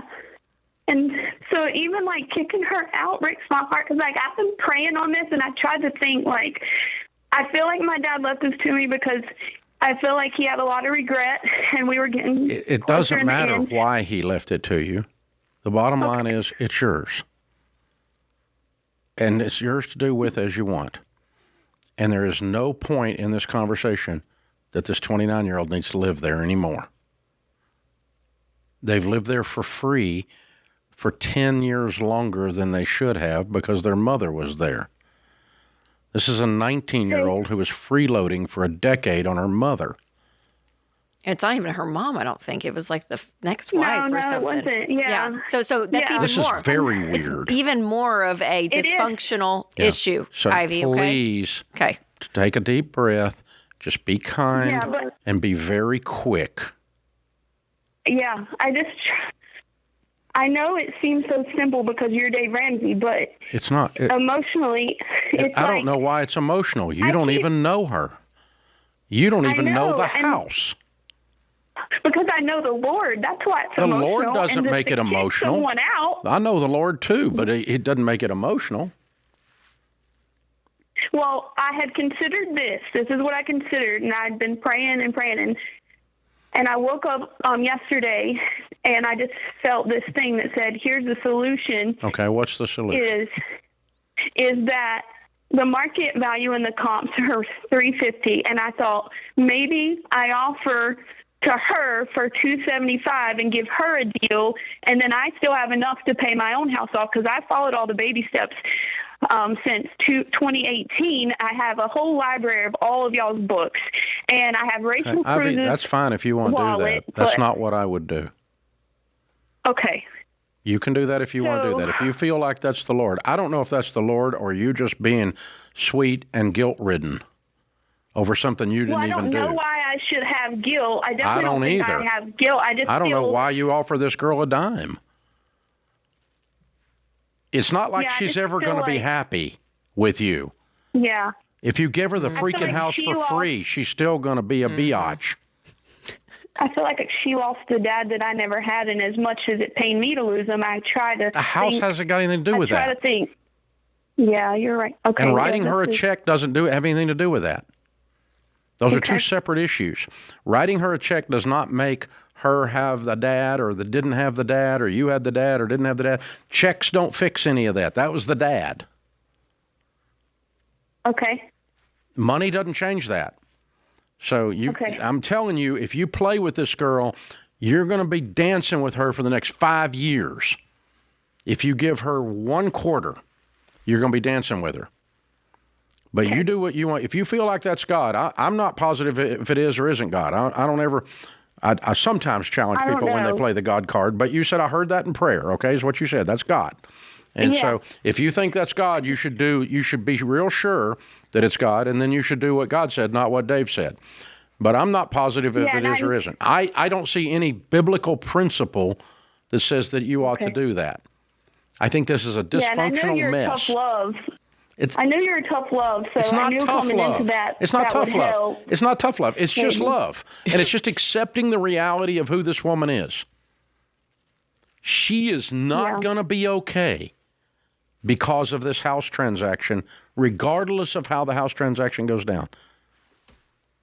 I agree, Ivy. I think your heart is in a really great place, just in a sense of you are genuinely looking out, but also Scripture talks a lot about wisdom, running away from foolish situations. I mean, you could back it up the other way too with Scripture if you wanted to play that game, right? I mean, you could. And so, again, You're right. If you feel like you have a conviction, there's something deep in your soul and your spirit is moving, yes, you can follow it. But also, when we look at the facts of everything you just said in the 6-minute call, the mess that you're probably going to end up being in with her for the next couple of years is what I was thinking in my head. I'm like, oh, Ivy's going to be attached to this girl forever because she's trying to be nice. And it's almost like this codependence of I have to make her okay with this situation. And you can never make her okay. That's not going to happen. And she's 29 years old, Ivy. That's why I asked her age. If she's 18, I'd feel for the girl and be like, all right, let's figure out a way to set her up well in life. What a gift. She's 30 years old. And has lived for free. She's 30 years old. With a woman who isn't even her mother. Why doesn't she go buy her own condo? Let her figure it out. That's not your problem, Ivy. That's not your problem. And the fact of how hateful she is, all of it, it's a mess. I would put up a boundary with her. You're not related to her. She's not part of your life. Like, this is crazy. You need to be out of the house by the end of the month or our attorney will remove you. And then we will sell the house. And then we will move on with our lives. All of us. And that's what I would do. Very simple. That puts this hour of the Ramsey Show in the books. We'll be back with you before you know it. In the meantime, remember, there's ultimately only one way to financial peace, and that's to walk daily with the Prince of Peace, Christ Jesus.